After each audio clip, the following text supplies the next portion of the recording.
extend a special welcome to the new members joining us. On the Republican side, we're joined by Senator Perdue and Senator Sass. On the Democrat side, we are joined by Senator Warren and Senator Peters. It's a special privilege to serve on this committee, most of all because it affords us the opportunity to spend so much time in the company of heroes, the men and women who serve and sacrifice on our behalf every day. I hope you will come to cherish your service on this committee as much as I have over the years, and I look forward to working with each of you. The committee meets this morning for the first in a series of hearings on cybersecurity to receive the testimony on foreign cyber threats to the United States. I'd like to welcome our witnesses this morning, James Clapper, Director of National Intelligence, Marcel Lettre, Undersecretary of Defense for Intelligence, and Admiral Mike Rogers, Commander of U.S. Cyber Command, Director of the National Security Agency, and Chief of the Central Security Service. This hearing is about the range of cybersecurity challenges confronting our nation. Threats from countries like Russia, China, and North Korea and Iran, as well as non-state actors from terrorist groups to transnational criminal organizations. In recent years, we've seen a growing series of cyber attacks by multiple actors, attacks that have targeted our citizens, businesses, military, and government.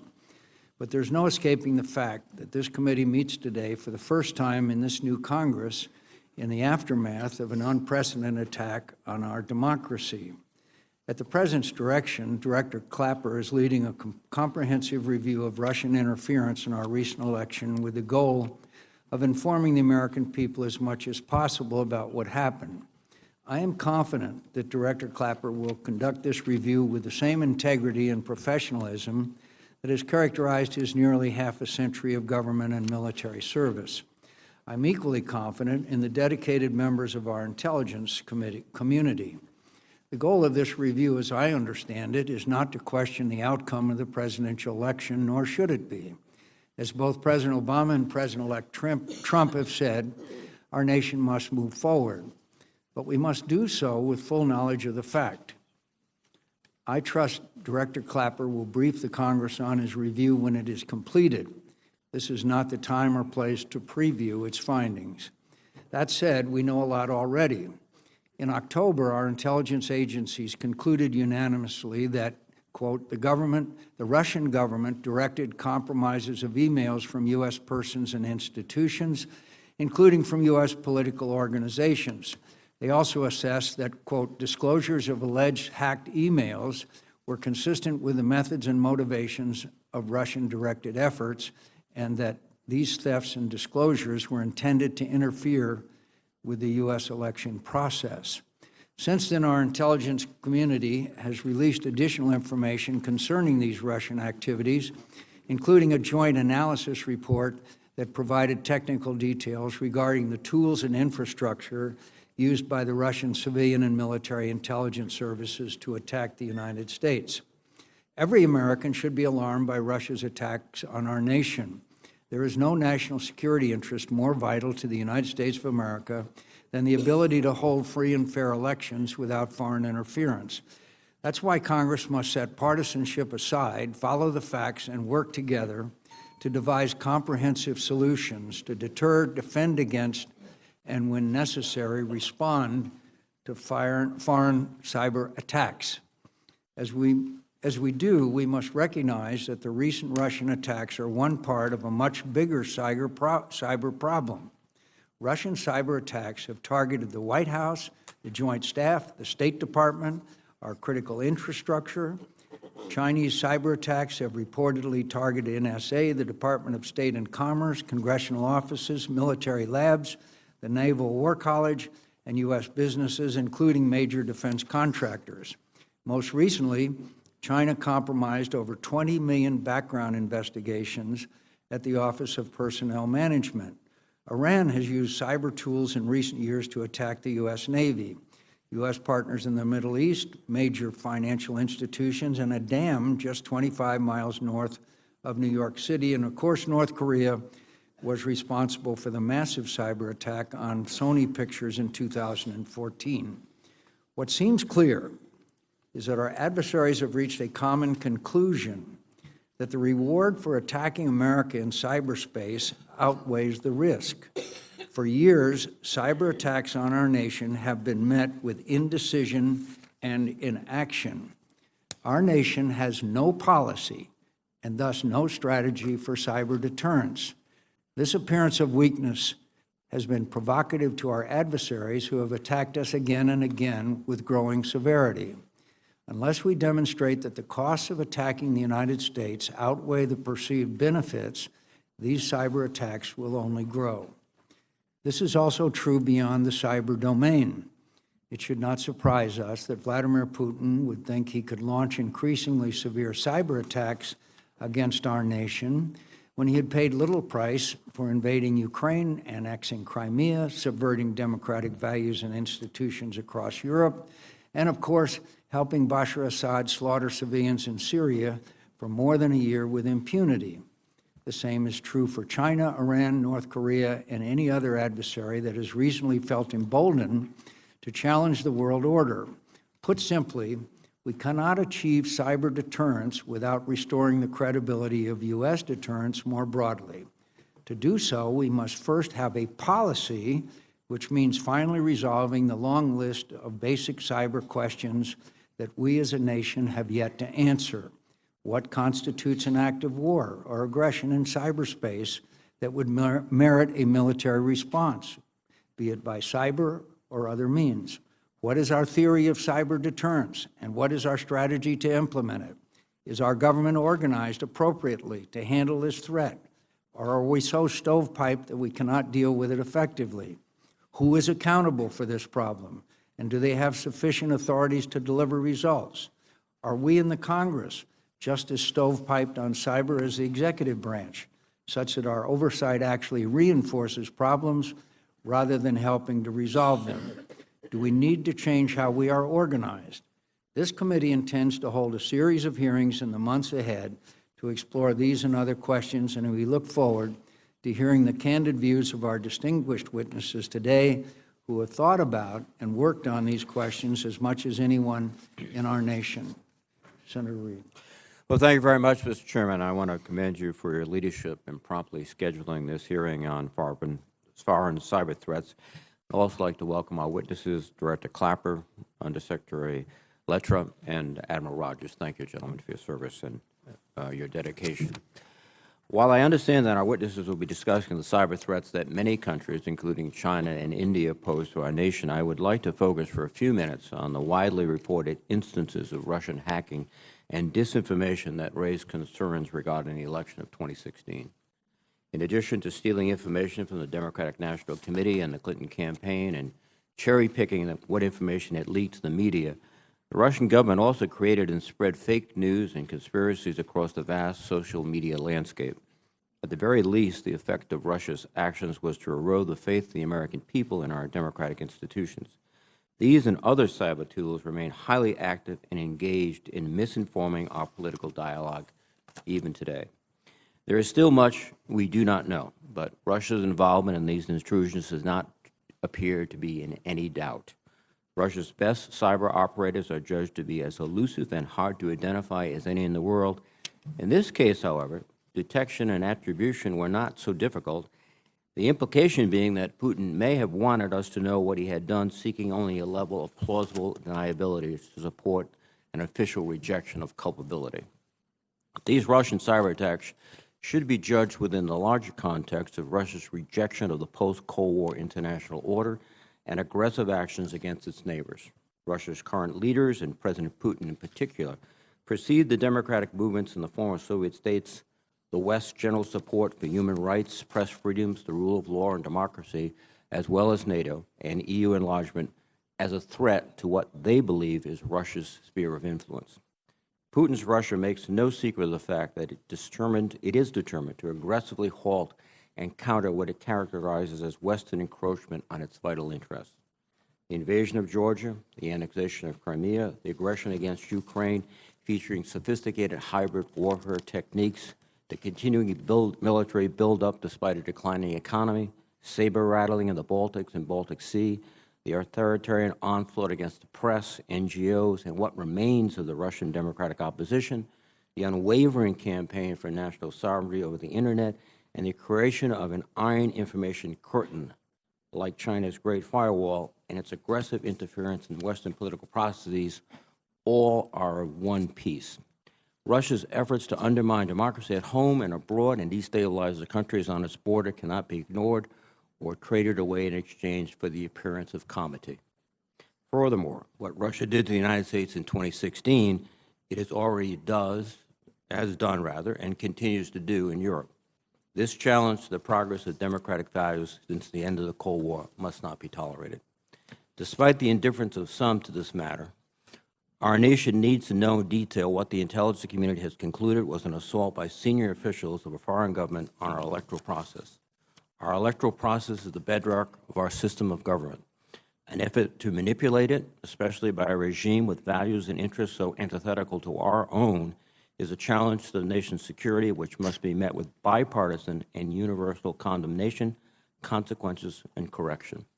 I believe the most appropriate means to conduct an inquiry is the creation of a special select committee in the Senate, since this issue and the solutions to the problems it has exposed spill across the jurisdictional divides of the standing committees on armed services, intelligence, foreign relations, homeland security, and judiciary. Failing that, our committee must take on as much of this task as we can, and I again commend the chairman for his commitment to do so. Therefore, I am pleased and grateful that his efforts will be expended, the energy will be invested on the matters that are so critical to the American people. I also want to applaud President Obama's initial steps publicized last week to respond to Russia's hostile actions.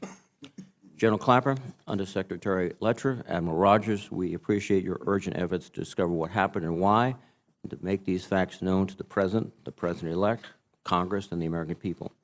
Although your investigation and report to President Obama is not yet public, we hope you'll be able to convey and explain what's been accomplished so far, including the steps already announced by the President.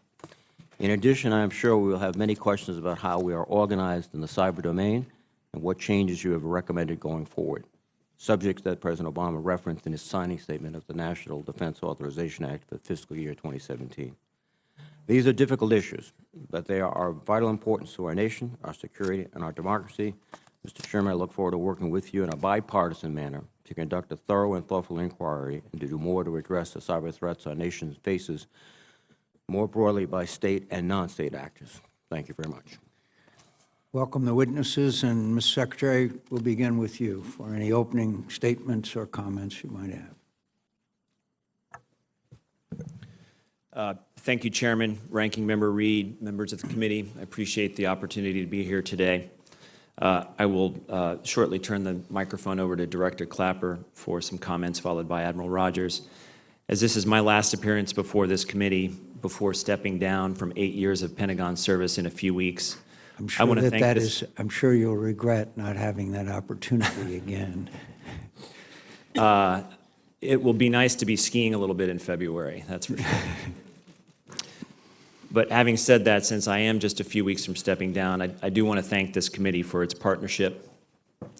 And I want to thank Director Clapper and Admiral Rogers for the privilege of being able to serve together with them in the leadership of the U.S. intelligence community.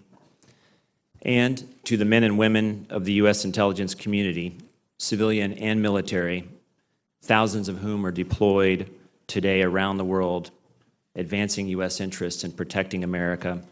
I do admire your integrity. I admire your service. It has been an honor to serve with you over the last many years. In the interest of time, I'll briefly note the Department of Defense's views on cyber in 3 core themes. First, the threats we must address. Second, what we are doing to address them now.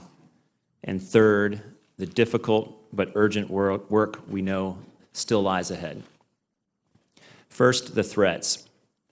As you know, the Department of Defense's leadership believes we confront no fewer than 5 immediate but also distinct and evolving challenges across all operating domains. We are countering the prospect of Russian aggression and coercion, especially in Europe, something we unfortunately have had to energetically renew our focus on in the last several years.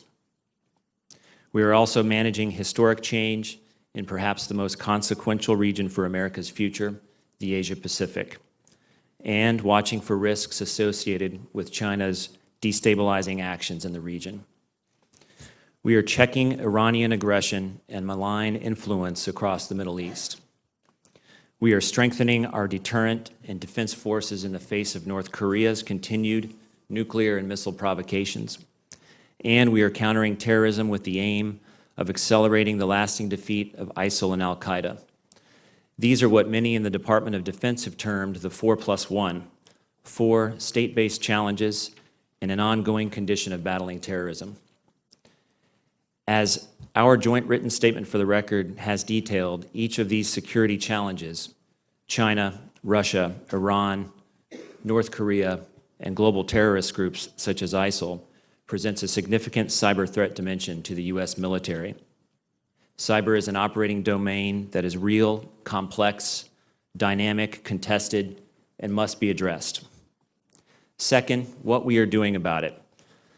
The Department of Defense has for several years pursued a comprehensive strategy for maintaining the necessary strategic dominance in this domain. Secretary of Defense Ash Carter has pressed for DoD to change, to adapt, and to innovate, not only to meet today's challenges, but also to ensure that we effectively defend against cyber threats well into an uncertain future. We have built and continue to build the means and methods that will strengthen our relative position against each of these dimensions of the cyber threat. The government's cyber policies reflected in presidential policy directives and executive orders provide guidance on the absolute necessity of a whole-of-government approach critical to protecting our nation. The Department has developed, refined, and published its cyber strategy, which clearly lays out 3 key DoD cyber missions: defending DoD networks, providing cyber options for our military commanders, and when called upon by our nation's leaders, defending the nation against cyber attacks of significant consequence. As the Director and Admiral Rogers will note, since 2009, the Department has matured Cyber Command to ensure clear command responsibility and authority, and growing capabilities essential to our unity of effort for cyber operations. We also continue to mature our cyber mission forces, which this fall achieved Initial Operating Capability, or IOC, status. This force is providing military capability to execute our 3 missions in cyberspace. We're building new capabilities and new tools for the cyber mission force to use. Third, what remains to be done. As much as we have done, we recognize there is much more to do. Let me mention just a couple of those most important tasks here. First, we need to continue to develop and refine our national cyber policy framework, which includes the evolution of all dimensions of our deterrence posture, the ability to deny the adversary its objectives, to impose costs, and to ensure we have a resilient infrastructure to execute a multi-domain mission. This refinement and evolution in our deterrent thinking and capability will further empower decision-making at net speed. Second, within the Department, Cyber Command has matured and is doing more to protect the nation and support global operations than ever before. And we need to continue, in fact, accelerate this maturation. Accordingly, the Secretary of Defense supports the elevation of Cyber Command to a unified combatant command and supports ending the dual hat arrangement for the leadership of NSA and Cyber Command, and doing so through a deliberate, conditions-based approach while continuing to leverage the shared capabilities and synergies. And finally, we must redouble our efforts to deepen partnerships between government and the private sector and between the U.S. government and our allies. We must continue to seek help from American industry, the source of much of the world's greatest technology talent, in innovating to find cyber defense solutions, build resiliency into our critical infrastructure systems, and strengthen our deterrence. With our international allies and partners, we must work together to promote stability in cyberspace, universal recognition that existing international law applies in cyberspace, and the adoption of voluntary peacetime norms of responsible state behavior. Mr. Chairman, thanks. I look forward to your questions. I'll now pass the baton to Director Clapper. Thank you. General Clapper. Chairman McCain, Ranking Member Reed, and distinguished members of the committee, first, thanks very much for your opening statements. Obviously, we're here today to talk about cyber threats face our nation, and I will offer some brief valedictory recommendations and a few parting observations. I certainly want to take note of and thank the members of the committee who are engaged on this issue and have spoken to it publicly. I know there is great interest in the issue of Russian interference in our electoral process based on the many classified briefings the intelligence community has already provided on this topic to the Congress. Secretary of Homeland Security Jay Johnson and I have issued statements about it. The joint analysis report that you alluded to, publicly issued by Department of Homeland Security and the Federal Bureau of Investigation, provided details on the tools and infrastructure used by the Russian intelligence services to compromise infrastructure associated with the election, as well as a range of U.S. government, political, and private sector entities, as you described.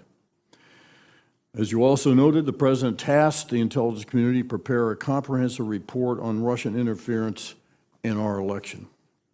We plan to brief the Congress and release an unclassified version of this report to the public early next week, with due deference to the protection of highly sensitive and fragile sources and methods.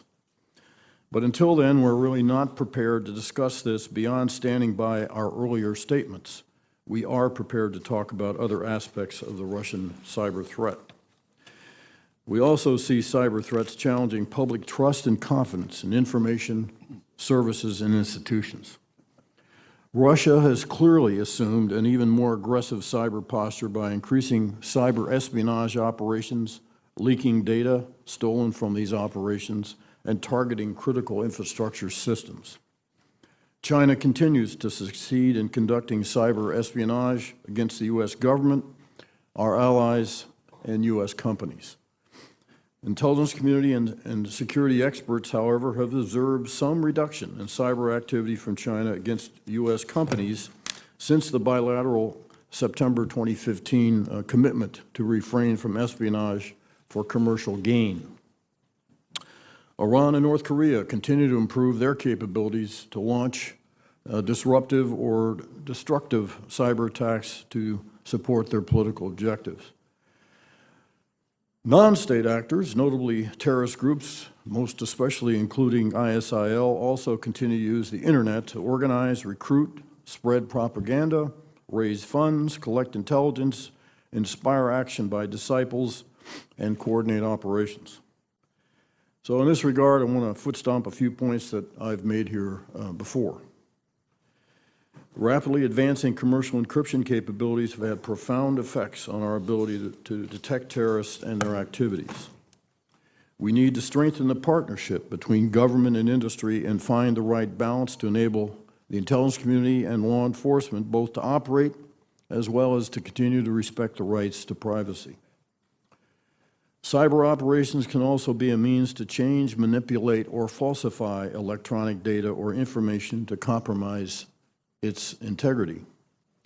Cyberspace can be an echo chamber in which information, ideas, or beliefs, true or false, get amplified or reinforced through constant repetition.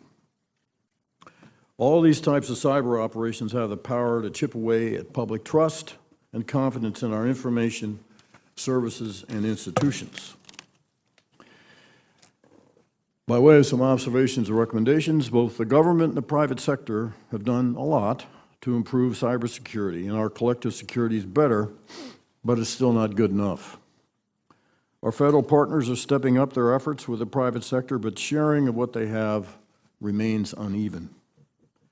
I think the private sector needs to up its game on cybersecurity and not just wait for the government to provide perfect warning or a magic solution. We need to influence international behavior in cyberspace. This means pursuing more global diplomatic efforts to promulgate norms of behavior in peacetime and to explore setting limits on cyber operations against certain targets. When something major happens in cyberspace, our automatic default policy position should not be exclusively to counter cyber with cyber. We should consider all instruments of national power. In most cases to date, non-cyber tools have been more effective at changing our adversaries' cyber behavior. When we do choose to act, we need to model the rules we want others to follow, since our actions set precedents. We also need to be prepared for adversary retaliation, which may not be as surgical, either due to the adversary's skill or the inherent difficulty in calibrating effect and impact of cyber tools. That's why using cyber to counter cyber attacks risks unintended consequences. We currently cannot put a lot of stock, at least in my mind, in cyber deterrence. Unlike nuclear weapons, cyber capabilities are difficult to see and evaluate and are ephemeral. It was accordingly very hard to create the substance and psychology of deterrence, in my view. We also have to take some steps now to invest in the future. We need to rebuild trusted working relationships with industry and the private sector on specific issues like encryption and the roles and responsibilities for government, users, and industry. I believe we need to separate NSA and Cybercom. We should discontinue the temporary dual hat arrangement, which I helped design when I was Undersecretary of Defense for Intelligence 7 years ago. This isn't purely a military issue.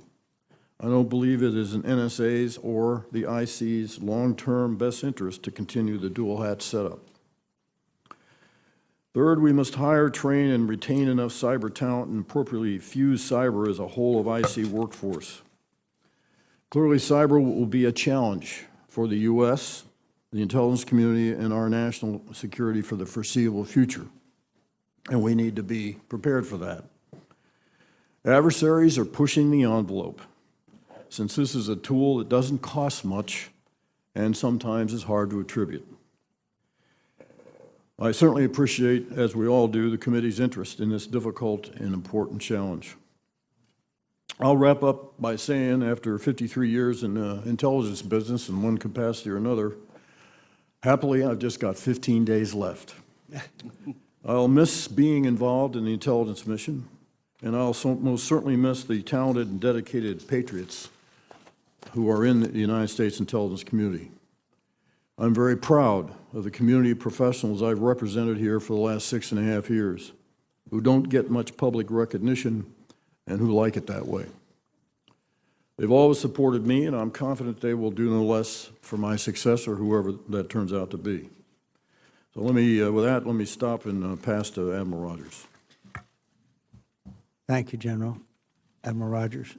Chairman McCain, Ranking Member Reed, members of the committee, good morning. And thank you for the opportunity to appear before the committee today on behalf of the United States Cyber Command and the National Security Agency. I'm honored to appear besides Director Clapper and Undersecretary Lettre, and I applaud them both for their many years of public service. It's been a true honor, gentlemen.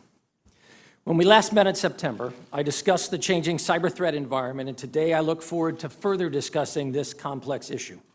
Of course, some aspects of what we do must remain classified to protect our nation's security, so today I will limit my discussion to those in the public domain. We have seen over the course of the last year how this cyber threat environment is constantly evolving. We have all come to take for granted the interconnectivity that is being built into every facet of our lives. It creates opportunities and vulnerabilities. Those who would seek to harm our fellow Americans and our nation utilize the same internet, the same communications devices, and the same social media platforms that we, our families, and our friends here and around the world use. We must keep pace with such changes in order to provide policymakers and our operational commanders the intelligence and cyber capabilities they need to keep us safe. That means understanding our adversaries to the best of our ability and understanding what they mean to do and why. We're watching sophisticated adversaries involved in criminal behavior, terrorism planning, malicious cyber activities, and even outright cyber attacks. While this is a global problem, we have also recently witnessed the use of these tactics here at home. The statement for the record that we have provided jointly to this committee covers the threat picture worldwide, but I know this hearing today will inevitably focus on reports of interference in our recent elections. I echo Director Clapper in saying that we will await the findings of the just completed intelligence review ordered by the President and defer our comments on its specifics until after that review is shared with our leaders and congressional overseers. I do want to add, however, that over this last year, NSA and Cyber Command have worked extensively with our broader government partners to detect and monitor Russian cyber activity. The hacking of organizations and systems belonging to our election process is of great concern, and we'll continue to focus strongly on this activity. For NSA's part, we focus on the foreign threat actor in foreign spaces, but we share our information as readily as possible with the rest of our partners in the Department of Defense, the intelligence community, and federal law enforcement, as well as others within the U.S. government and the private sector. As you know, Russian cyber groups have a history of aggressively hacking into other countries' government, infrastructure, and even election systems. As I've indicated, this will remain a top priority for NSA and U.S. Cyber Command. In this changing threat environment, I'd like to take this opportunity to emphasize the importance of improving cybersecurity and working related issues across public and private sectors. We continue to engage with our partners around the world on what is acceptable and unacceptable behavior in cyberspace, and we clearly are not where we want to be nor where we need to be in this regard. We continue to make investments in technologies and capabilities to improve detection of malicious cyber activities and make it more difficult for malicious cyber actors intending to do us harm. Combating cyber threats take more than technology. It takes talented, motivated people. And we are investing more than ever in the recruitment and retention of a skilled workforce that is knowledgeable, passionate, and dedicated to protecting the nation for the safety of our citizens and of our friends and allies around the world. Innovation is one of the key tenets of NSA and Cyber Command, and we need to invigorate the cyber workforce to think creatively about challenges that do not ascribe to traditional understandings of borders and boundaries.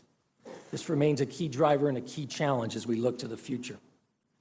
Cyber Command is well along in building our cyber mission force, deploying teams to defend the vital networks that support DoD operations, to support combatant commanders in their missions worldwide, and to bolster DoD's capacity and capabilities to defend the nation against cyber attacks of significant consequence. The organizations I lead, U.S. Cyber Command and the National Security Agency, have provided intelligence, expert advice, and tailored options to the nation's decision makers in response to recent events.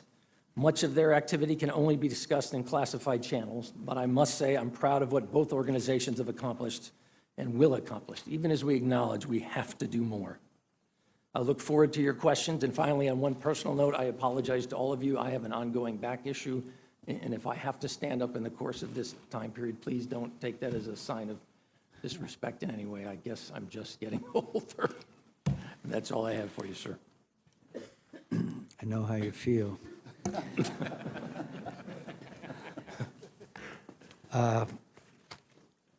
Director, I just have to, General Clapper, I just have to mention the name Mr. Assange has popped up, and I believe that he is the one who's responsible for publishing names of individuals that work for us that put their lives in direct danger. Is that correct? Yes, he has. And do you think that there's any credibility we should attach to this individual, given his record of Not in my view. not in your view? Admiral Rogers? I would second those comments. Thank you. For the record, on October 7th, the Homeland Security and Office of Director of National Intelligence, their assessment was that the U.S. intelligence community is confident that the Russian government directed the recent compromise of emails from U.S. persons and institutions, including from U.S. political organizations. Goes on to say these thefts and disclosures are intended to interfere with the U.S. election process. Quote, such activity is not new to Moscow. Russians have used similar tactics and techniques across Europe and Eurasia. Quote, based on the scope and sensitivity of these efforts, that only Russia's senior-most officials could have authorized these activities. General Clapper, those are still operable and correct statements? Yes, Chairman McCain, they are. As I indicated in my statement, we stand actually more resolutely on the strength of that statement that we made on the 7th of October. I thank you. And so really what we're talking about is if they succeeded in changing the results of an election, which none of us believe they were, that would have to constitute an attack on the United States of America because of the effects if they had succeeded. Would you agree with that? First, we cannot say, they did not change any vote tallies or anything of that sort. Yeah, I'm just And talking we have about- we have no way of gauging the impact that, certainly the intelligence community can't gauge the impact it had on choices the electorate made. There's no way for us to gauge that. Whether or not that constitutes an act of war, I think, is a very heavy policy call that I don't believe the intelligence community should make, but it's certainly would carry, in my view, great gravity. Thank you.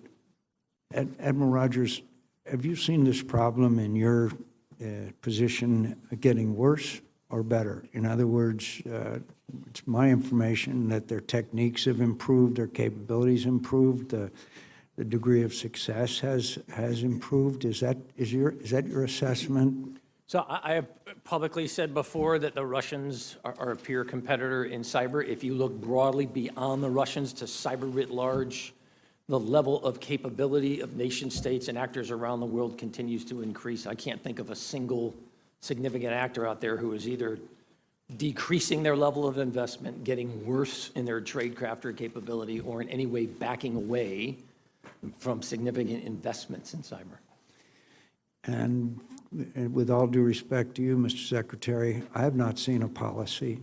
In other words, I don't think any of our intelligence people know what to do if there is an attack besides report it. I don't think that any of our people know if they see an attack coming, what specific action should be taken. Maybe I'm missing something, but I've asked time after time, what do you do in the case of an attack? And there's not been an answer. There's not been an answer. And I believe that unless we have specific instructions to these wonderful men and women who are doing all this work, then we're going to be bystanders and observers. Yeah, I'm glad to hear you respond to that. Mr. Chairman, you're right that we have a lot more work to do to put the right deterrence and response framework in place on cyber. This is somewhat of a new domain of operations and, in some cases, warfare. And in my personal opinion, the next administration would be well served to focus very early on those questions of continuing to develop our overarching policy, a comprehensive approach, and a increasingly robust and refined deterrence framework. Thank you. Finally, Director and Admiral, would it make your job easier if you didn't have to report to 7 different committees? Chairman McCain, my hands have been slapped before when I ventured into the delicate area of congressional jurisdiction, so for Even in the the last remaining 15 days that I'm in office, I don't think I'm going to speak to that. Afterwards, that might be different. Well, we'll look forward to calling you back. Admiral Rogers? Should I second the comments of the Director of National Intelligence? But it does make it difficult, doesn't it, with the, it's not exactly stovepiping, but overlapping jurisdictions, I think makes your job a little harder, doesn't it? I mean, in all candor, Admiral. I mean, the way I would phrase it is, I think clearly an integrated approach is a key component of our ability to move ahead here. I would say that in the government, in the private sector, there's no particular one slice where that's not applicable. Thank you. Senator Reid. Well, thank you very much, Mr. Chairman. General Clapper, you responded to the Chairman that in October, you and the Director of Homeland Security concluded that the Russian government intervened in the election, and Admiral Rogers also seconded that view. That is also today the view, for the record, of the FBI and the Central Intelligence Agency, in fact, all in the intelligence community. Is that correct? Yes, the forthcoming report is done essentially by those three agencies, CIA, FBI, and NSA. And the same conclusion with respect to the involvement of high-level Russian authorities is shared by all of these agencies? Yes. The chairman just noticed the legislative compartmentalization. Is that reflected also in terms of operations, in terms of, for example, Admiral Rogers, if you, through NSA or through your sources, detect something that is obviously a disruption, something that is patently wrong, you can communicate to the FBI or law enforcement, but there's no mechanism to make things happen administratively. Is that fair? There's certainly a process, and in fact, there have been several instances that I can think of in the last 18 months where we have run through that exact same scenario. Intelligence, as it does in many other areas, other domains, will detect incoming activity of concern. We NSA, will partner with FBI, the Department of Homeland Security, U.S. Cyber Command, to ensure the broader government, the Department of Defense, and FBI and its relationship with the private sector. The biggest frustration to me is speed, speed, speed. We have got to get faster. We've got to be more agile. And so for me, at least within my span of control, I'm constantly asking the team, what can we do to be faster and more agile? How do we organize ourselves? What's the construct that makes the most sense? We can't be bound by history and tradition here, so to speak. We have to be willing to look at alternatives. Thank you. General Clapper, one of the aspects of this Russian hacking was not just disseminating information that they had exploited from computers, but also the allegations of fake news sites, fake news stories that were propagated. Is that an accurate, or is that one aspect of this problem? Yes, without getting too far in front of the headlights of our rollout next week to the Congress, this was a multifaceted campaign. So the hacking was only one part of it, and it also entailed classical propaganda, disinformation, fake news. Does that continue? Yes. The Russians particularly are very astute at covering up their tracks. It appears that they weren't quite as diligent, or let me ask a question. Do you believe that they made little attempts to cover up what they were doing as a way to make a point politically? Well, again, without preempting the report, that's classical tradecraft that the Russians have long used to, particularly when they're using promulgating so-called disinformation, is they will often try to hide the source of that or mask it to deliberately mask the source. Let me just ask one more time. In this situation, though, was there attempts to mask their involvement, very elaborate and very, very sophisticated, or it was just enough to have plausible deniability? So I'd rather not get into that. That kind of edges into the sources and methods realm, and I'd rather not speak to that publicly. Fair enough. These activities are ongoing now in Europe as Europe prepares for elections. Is that a fair assumption? It is. Thank you. Yesterday, the Wall Street Journal indicated that the president-elect is considering changes to the intelligence community. Have you at all, as the experts in this field, been engaged in any of these discussions, deliberations, advice? No, we have not. Thank you, Mr. Chairman. Thank you, Mr. Chairman. Heard this morning that a lot of the the news media was characterizing this as a hearing on Russian hacking, and actually it's on foreign cyber threats to the United States.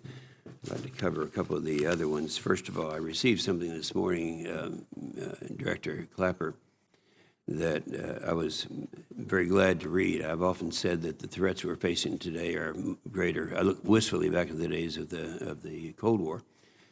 Your statement that it was in print this morning said, sometimes all this makes me long for the Cold War when the world is essentially had two large mutually exclusive, and so forth. You know, I think it's important that we talk about this because the general public is not aware of the nature of the threats that are out there that have not been out there before.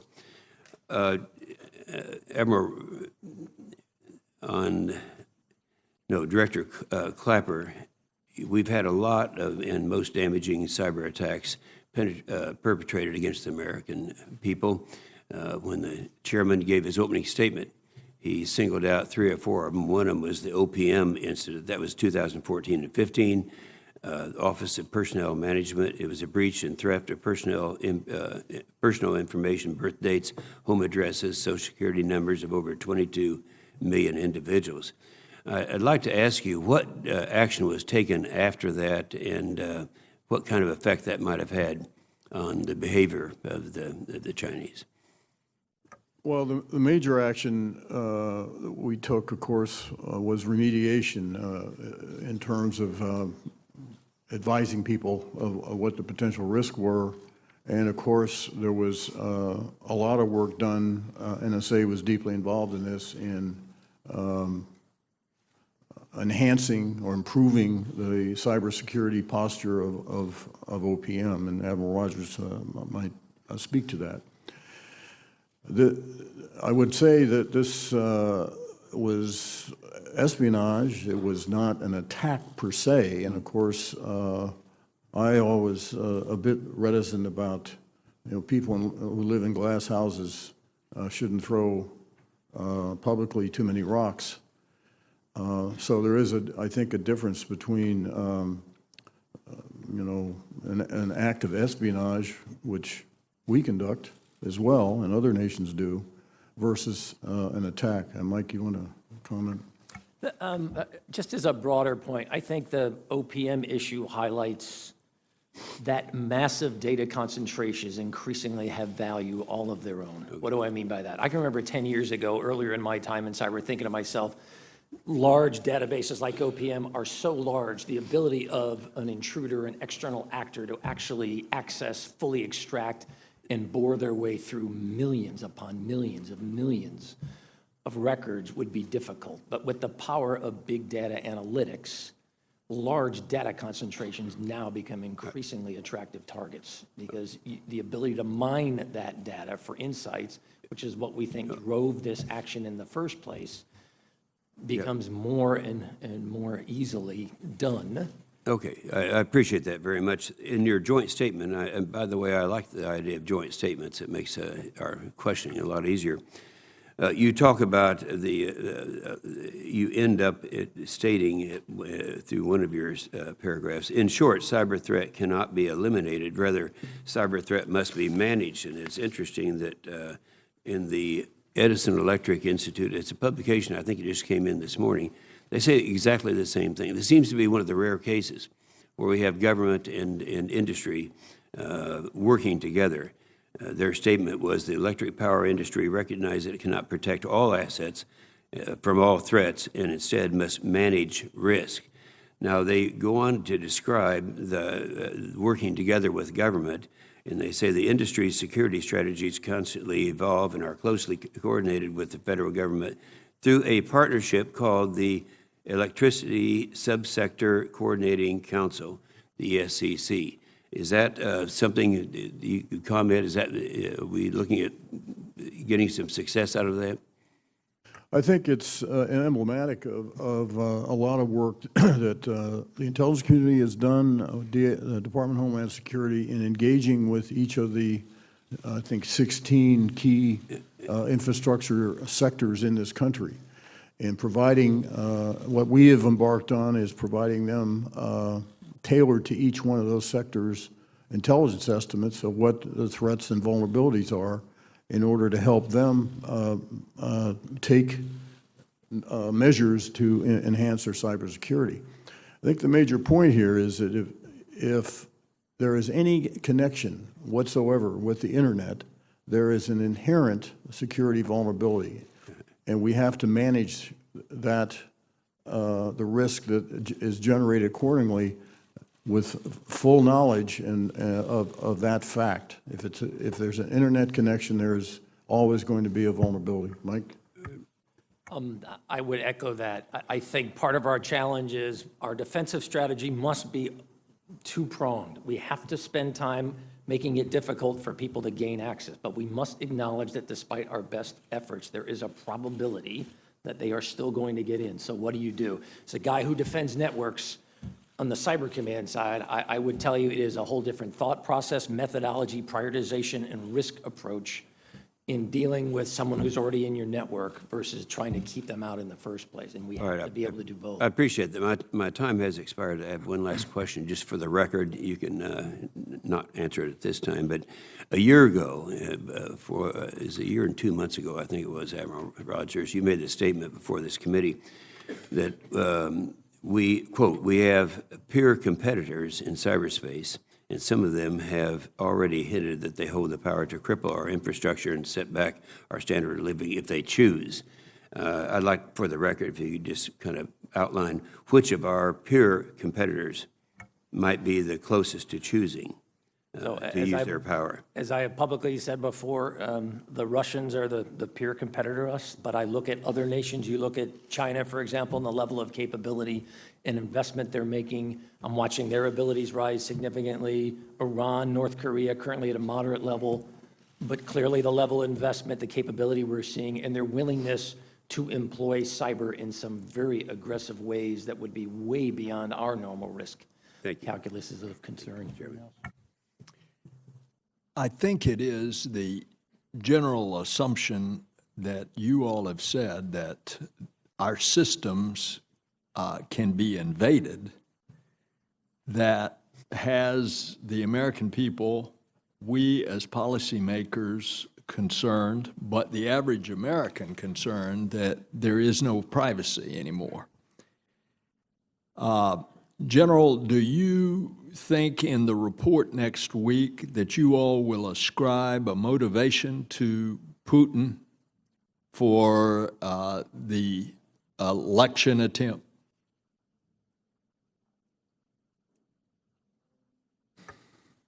Yes, we will ascribe a motivation. I'd rather not, again, preempt the report. Understood. Well, then will you discuss after the report what is sufficient in the future to impose enough cost to make them stop this kind of activity? No, we won't. If we're going to speak to that, that would be separate from the report. What the report will include, per the President's tasking, was a section contributed by the Department of Homeland Security and NIST, I believe, on best practices for defending. But it does not speak to that which is really out of our lane. That's a policy call. So we're now talking about deterrence. And as one of you said in your testimony, it's not like the nuclear standoff of mutually assured destruction, because we don't have a particular deterrence now. Would you discuss that? Point I was trying to make is that in the case of nuclear deterrence, there are instruments. You can see, feel, touch, measure weaponry. We've had a demonstration a long time ago of the impact of nuclear weaponry. And that is what creates both the physical substance of deterrence as well as the psychology. And the problem with the cyber domain,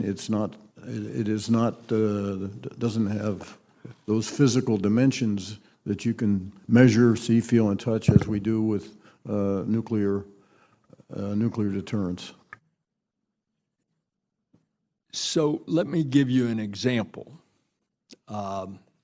Help us understand, had the supposed invasion into the Vermont utility been, in fact, an invasion by a foreign power, and ascribed to that was shutting it down, if that had been the case, what would be some of the options that we would do?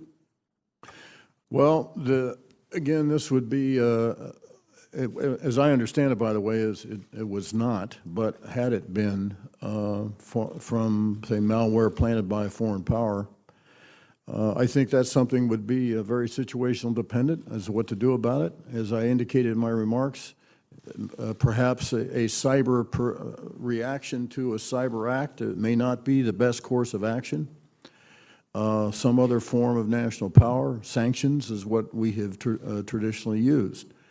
And as I also indicated, the problem, at least for me, is, and I'll ask others to speak if they want to, is not knowing, if you do retaliate in a cyber context, not knowing exactly what counter-retaliation you'll get back. Now, we go through all kinds of exquisite thought processes on deciding how to react. We try to be very surgical, very precise. We try to gauge what the second-order or unintended consequences might be.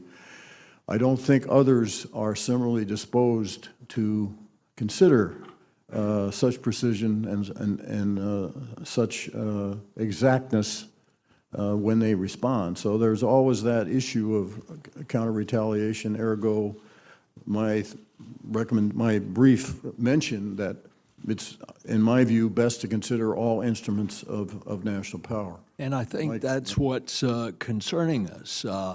Could we, the United States, do we have the ability that we could make it so tough on North Korea with a cyber attack that it would deter them from some of their strange behavior?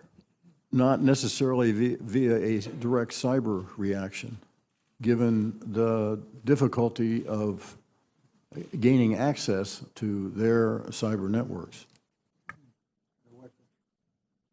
Thank you. Director Clapper, you're pretty far along on the report that will be released next week, obviously.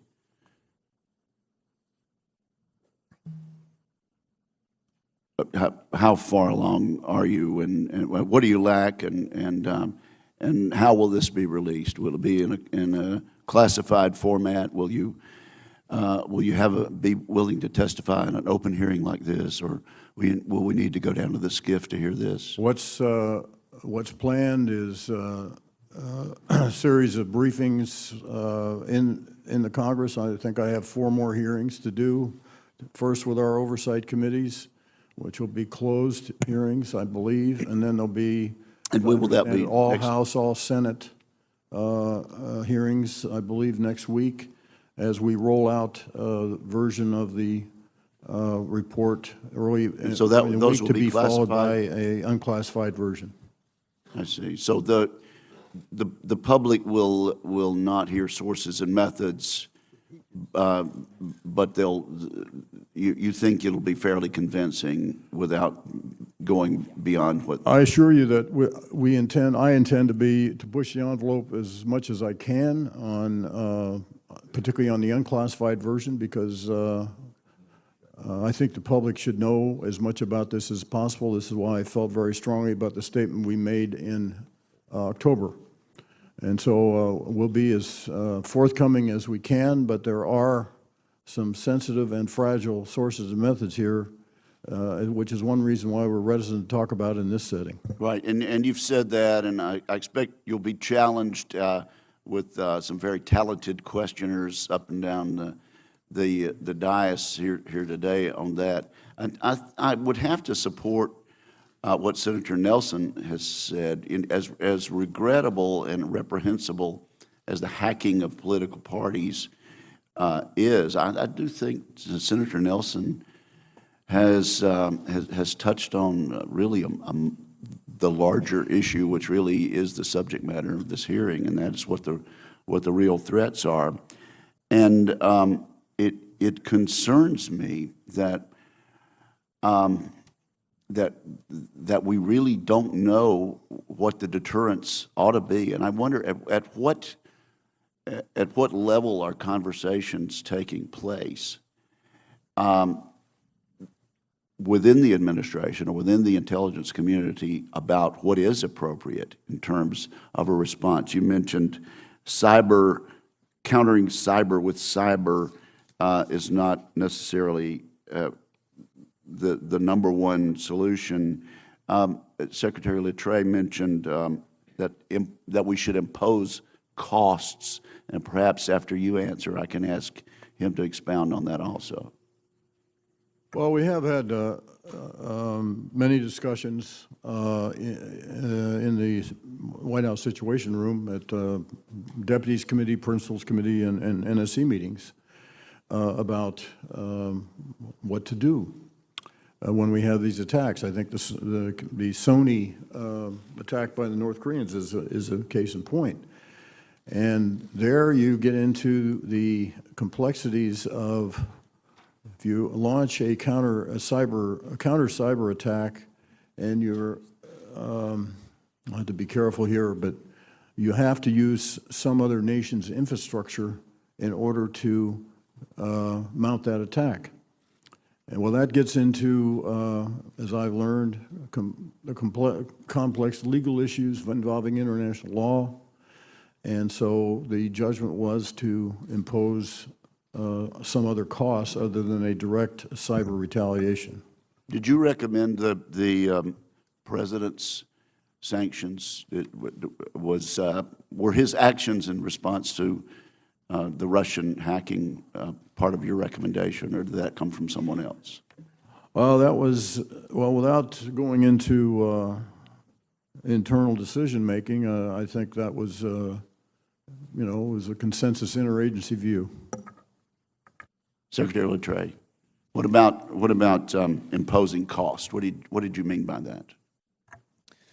Well, as part of an approach that to deterrence that takes each case as it comes up, case by case, we need to look at ways to respond, first deter and then respond to attacks at a time and a place of our choosing that favors advantages that we have as we use all of the instruments available. So we look to deny objectives and then impose costs, as you indicated, Senator. Imposing costs really can come from things like were announced last week with the sanctions that were applied in the case of the Russian hacking situation. But they can go more broadly than that. From the military's perspective, we're concerned not just about Russia's cyber hacking, but also about a range of aggressive actions by Russia across multiple regions of the globe. And so we look to impose costs on Russia by a range of measures across multiple regions in partnership with our allies through NATO, where we can, to push back on Russian actions and deter future aggressive actions. So that's a bit of what we mean by imposing costs here. Thank you. It seems that every attack is handled on a case-by-case basis, and that's not a strategy. Senator McCaskill. Thank you. I know this has probably confused you a little bit, General Clapper, but review again how long you have been working in intelligence. I started in 1963, so. And you enlisted in '63, correct? No, I enlisted in the Marine Corps in 1961. And then transferred to the Air Force? Right. And you flew support for combat missions in Vietnam? I did 2 tours in Southeast Asia, one in Vietnam in 1965 and 66, and then I was stationed in Thailand flying reconnaissance missions over Laos and Cambodia in 1970 and 71. And would you say that your experience in the military, and especially your service for the government, has always been for either political party and apolitical in terms of your mission and your job? Absolutely. I have served, I toiled in the trenches in intelligence for every president since President Kennedy. I have served as a political appointee in both Republican and Democratic administrations. Would you say So that I am apolitical. And by the way, there are, without getting into classified information, there are thousands of men and women who are working in the intelligence community right now, General Clapper, correct? Absolutely. And would you say that their experience in many instances mirrors yours?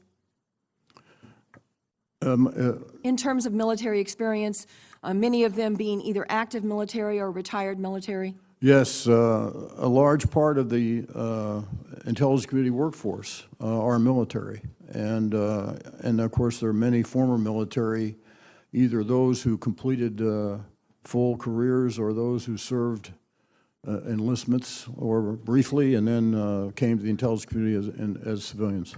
Would you think it any less important that we maintain the intelligence community as a foundational apolitical block of our country in terms of its protection? I could not feel stronger about exactly that. I think it's hugely important that the intelligence community conduct itself and be seen as independent, providing unvarnished, untainted, objective, accurate, and timely and relevant intelligence support to all policymakers, commanders, diplomats, et cetera. Do, in fact, the intelligence community, members of the intelligence community, engage in life-threatening and very dangerous missions every day, particularly as it relates to the war on terror? You only need to walk into the lobby of CIA and look at the stars on the wall or the front lobby of NSA and the number of intelligence people that have paid the ultimate price in the service of their country. So let's talk about who benefits from a president-elect trashing the intelligence community. Who benefits from that, Director Clapper? The American people, them losing confidence in the intelligence community and the work of the intelligence community. Who actually is the benefactor of someone who is about to become commander-in-chief trashing the intelligence community?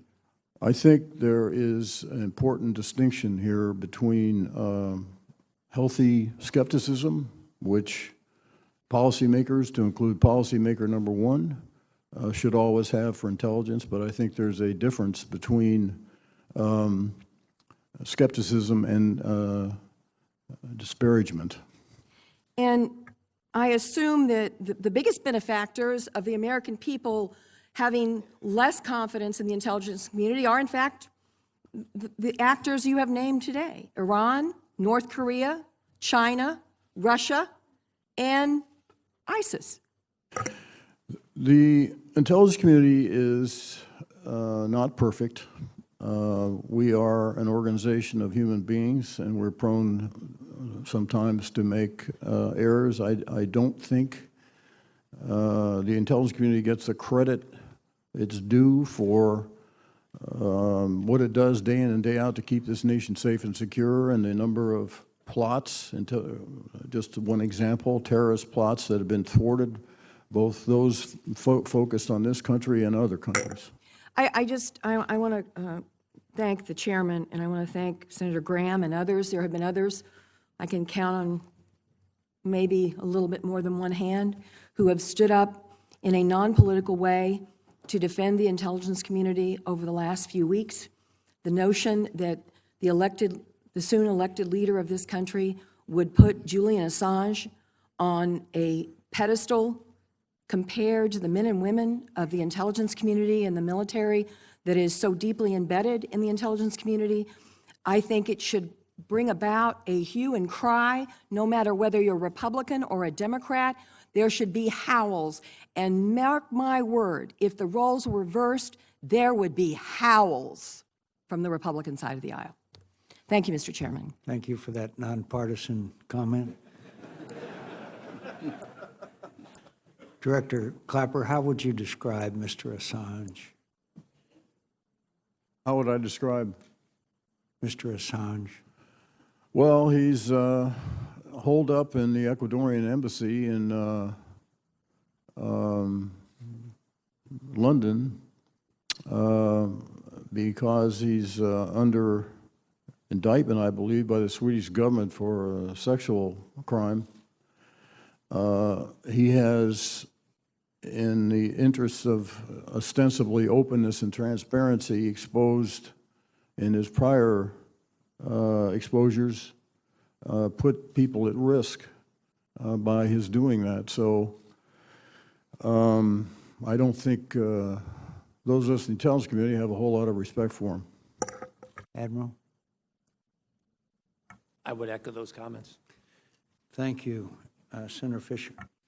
Thank you, Mr. Chairman, and thank you, gentlemen, for being here today, and I do thank you for your service. Gentlemen, as you all know, about a year ago, Congress passed the Cybersecurity Information Sharing Act. And Director Clapper, could you comment on what steps have been taken to implement the act, in particular to provide cyber threat information in the possession of the federal government to non-government entities? There's been a lot of work done, and this is principally through both the FBI and Department of Homeland Security, to share more broadly with the private sector. This is prior to the enactment of this act. I think this has been a theme that we have all worked hard. Certainly, one of the reasons for the creation of the Office of Director of National Intelligence was to assume a domestic role as well and to promote sharing as much as we can. I think a lot of improvement has been made as I look back over the last 15 years, but there's more work to do.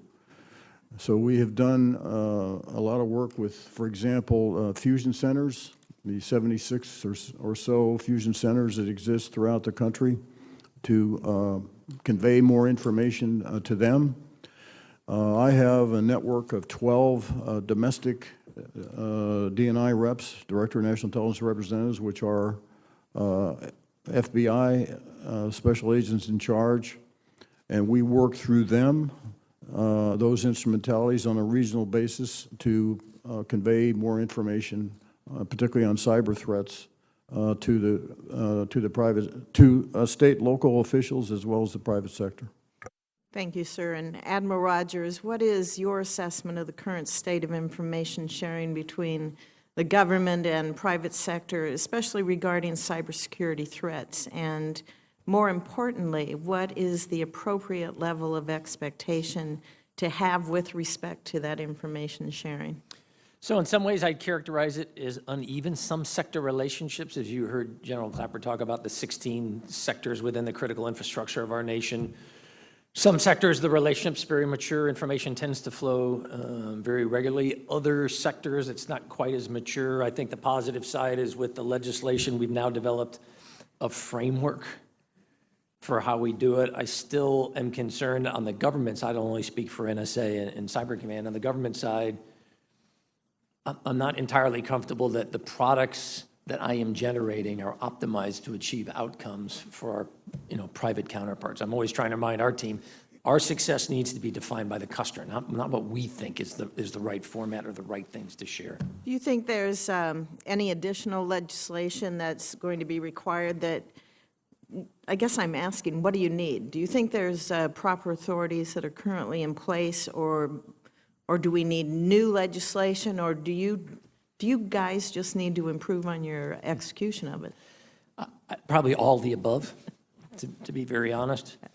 I look at what are the changes that we're going to need collectively to create the workforce of the future. Does the current structure, I work within a DOD and an Intel framework, but I would argue this is kind of universal. It doesn't matter where you're working. What is the structure? What's the recruitment and the benefit process that we need to retain and attract a workforce? I'm curious, with the new administration coming in, their broad view of roles and responsibilities, are they comfortable with the current structure? Will their view be that we need to fundamentally relook at something different? I'd be the first to acknowledge, as I previously said this morning, we have got to get faster. We have got to get faster. You've talked about case by case and the ad hoc nature of our policies when it comes to cyberspace before this committee many, many times. And that's been an issue that this committee and the ETC subcommittee in particular has tried to address by requiring strategies so that we can deter these hostile actors and delegations of authority, a definition of what an act of war in cyberspace is. You know, we can go on and on. The chairman just mentioned we don't have a strategy. Some of us just don't feel there's a strategy that's laid out there. When you talk about speed and dealing with cyber attacks, I assume you're just referring to our agencies in responding to attack that is directly upon us. Do you think there needs to be any kind of consensus building on the international stage with our allies in order to increase speed, or would that delay it even more, trying to run this through channels and trying to respond quickly? Do we reach out to allies, or do we perform our first duty in protecting this country? So we routinely do that now. You clearly have highlighted it's a bit of a double-edged sword. But it goes to the point from my perspective, cyber just doesn't recognize many of these boundaries. And so when you're trying to deal with an incident, is this something that is truly totally domestic, or has it originated from somewhere external to our nation? What kind of infrastructure did it pass through?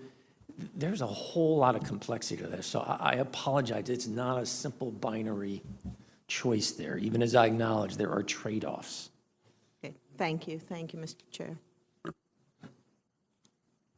Thanks, Mr. Chairman. I want to join Senator McCaskill in expressing my appreciation for the service of our intelligence community, and to you, Mr. Chairman, for your very strong and courageous statements in support of the work of this committee to give credit and credibility to that intelligence community, and to your statements also about the importance of cyber warfare. It's not the first time we've been here on this topic, and you have been resolute and steadfast in seeking to elevate public awareness and public consciousness about the importance of cyber attacks on this country and the threat of cyber warfare. And I want to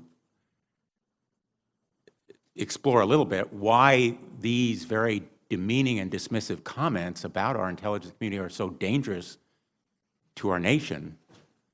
Is it not true, Mr. Clapper, that public support for robust responses to cyber attacks on our nation depends on the credibility of our intelligence community, and dismissing the conclusions, very credible and significant conclusions about the Russian attack, undermines public support for actions that the President must take to deter and punish these kinds of actions?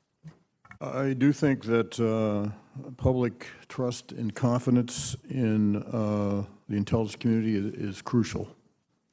And both in this country, and I think the dependence that other countries, other nations have on the U.S. intelligence community. And I've received many expressions of concern from foreign counterparts about the disparagement of the U.S. intelligence community, or I should say what has been interpreted as disparagement of the intelligence community. Well, there's no question about the disparagement. There's no question about the dismissing and demeaning of the intelligence community, entirely unmerited. And would you agree, in light of your saying that you are even more resolute now in your conclusion about Russian involvement in this hacking, that comparing it to the judgment made about weapons of mass destruction in the Iraq situation is totally a red herring, totally wrong? Yes, I agree with that. My fingerprints were on that national intelligence estimate. I was in the community then, that was 13 years ago. We have done many, many things to improve our processes, particularly with respect to national intelligence estimates. in order to prevent that from happening again. Whatever else you want to say about the intelligence community, it is a learning organization, and we do try to learn lessons. It's a very difficult business, and getting harder all the time. And there will be mistakes, but what we do try to do, as we did after the NIE from October 2002 on weapons of mass destruction in Iraq, was to learn from that, profit, and make change.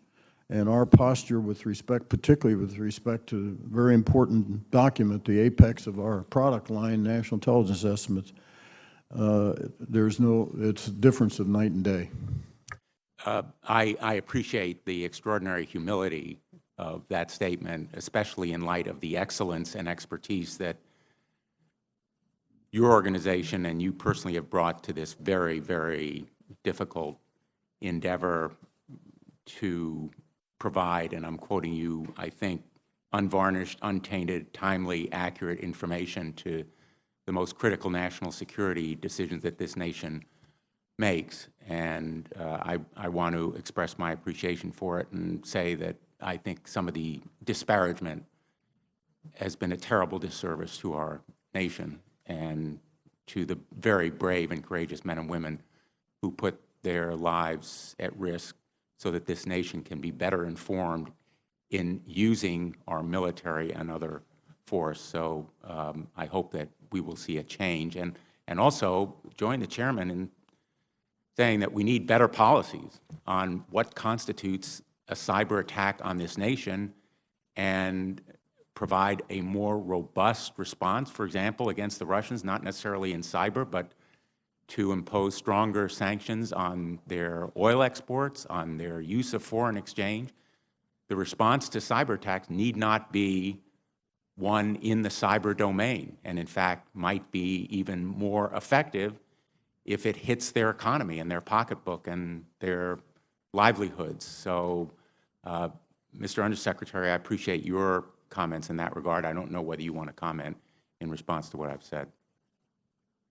And I'm out of time, so maybe we can get that in writing. Senator Blumenthal, I do want to thank you on behalf of all the women and men of the intelligence community. I want to thank you for that. Thank you.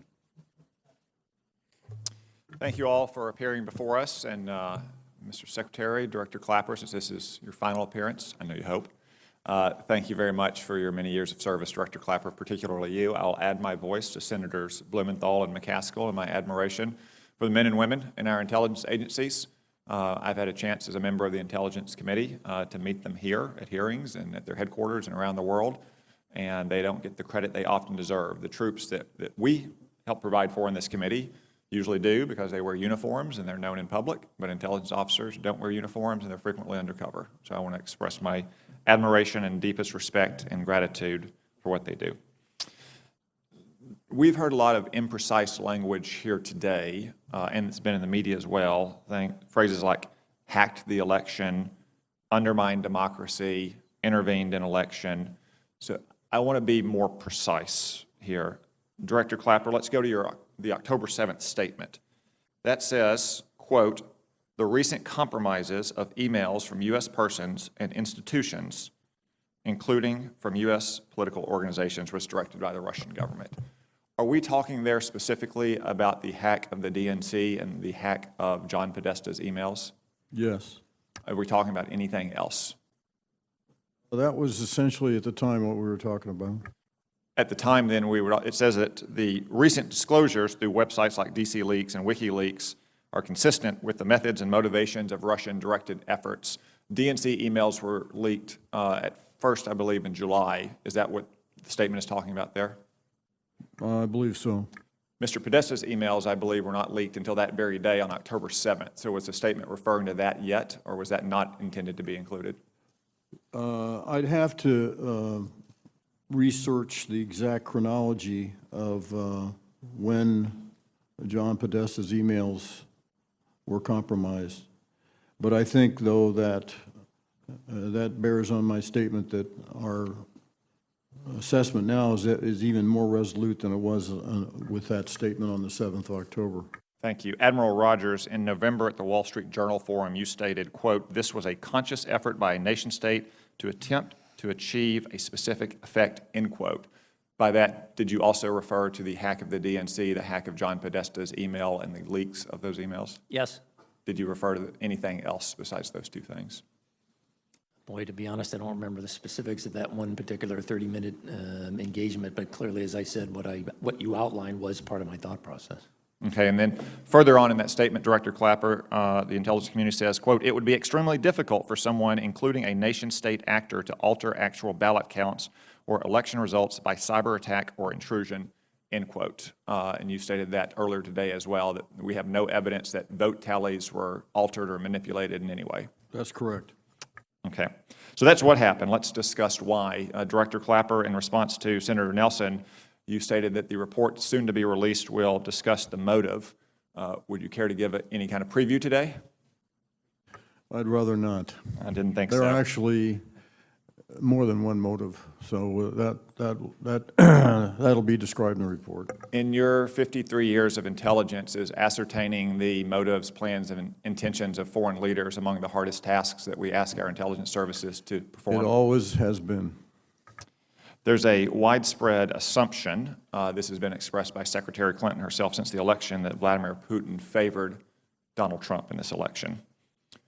Donald Trump has proposed to increase our defense budget, to accelerate nuclear modernization, to accelerate ballistic missile defenses, and to expand and accelerate oil and gas production, which would obviously harm Russia's economy. Hillary Clinton opposed, or at least was not as enthusiastic about all those measures. Would each of those put the United States in a stronger strategic position against Russia? Certainly, anything we do to enhance our military capabilities, absolutely. So there is some contrary evidence, despite what the media speculates, that perhaps Donald Trump is not the best candidate for Russia. Okay, so that's what happened. That's why it happened, or at least a preview of that we're going to know why it's going to happen. Let's move on to the impact. Director Clapper, you said to Senator McCain earlier, quote, "The intelligence community cannot gauge the impact," end quote, on the election. Is that because that kind of electoral analysis is not a task that's within the traditional responsibility and skill sets of intelligence services? That's correct. That's something that's more suited for someone like Sean Trendy or Michael Barone or Nate Silver, election analysts that have written extensively on the election. Well, it certainly isn't the purview of the U.S. intelligence community. Okay. Thank you. Thank you, Chairman. Since this will likely be the last hearing that some of you will attend in front of this committee, I just want to thank you all for your service and thank all the men and women who work for you. I want to say a special note of gratitude to Director Clapper for 50 years of incredible service to this country. I think what makes America great has been our ability to elect leaders through a fair, through a peaceful, and a transparent process without fear of rigging or interference in elections. And unfortunately, in this past election, we know that interference occurred. And when I say interference, I want to be specific. It's not about someone physically stuffing ballot boxes or someone hacking our electronic voting machines to give one candidate more votes than the other. It's about selectively and deliberately releasing damaging information in hopes of furthering one's strategic objectives. In this case, Russia's strategic objectives. I believe this is going to happen again unless there is a price to be paid. This interference impacts the foundation of our democracy, our elections, which is why I welcome the sanctions against Russia announced by the President and why I believe we need to be evaluating additional Russian sanctions. It's simply too important for both parties and for the future of our country. Secretary Lettre, given the need for deterrence in this atmosphere, which, as you said, is not always achieved by a cyber response, how important are tools like sanctions to imposing the kind of clear costs that you articulated? Sanctions are a very useful tool in that toolkit, and I think in the case of the current situation that we find ourselves in, it would be prudent to continue to look at other options to impose more sanctions on Russian actors as the facts continue to develop. I would agree with that estimate, and I hope that folks on both sides of the aisle will be looking at those additional tools. For any of you who want to answer this, I'd like to know how is the President-elect's at least inferred dismissive attitude towards the intelligence community broadly impacted morale in your agencies? Well, I haven't done a climate survey, but I hardly think it helps it. Does anyone want to add to that? I don't want to lose good, motivated people who want to help serve this nation because they feel they're not generating value to help that nation. And I'm the first to acknowledge there's room for a wide range of opinions of the results we generate. We don't question that for 1 minute, and every intelligence professional knows that. I have had plenty of times in my career when I have presented my intelligence analysis to commanders and policymakers, and they just looked at me and said, hey, Mike, thanks, but that's not the way I see it, or you're going to have to sell me on this. That doesn't bother any of us.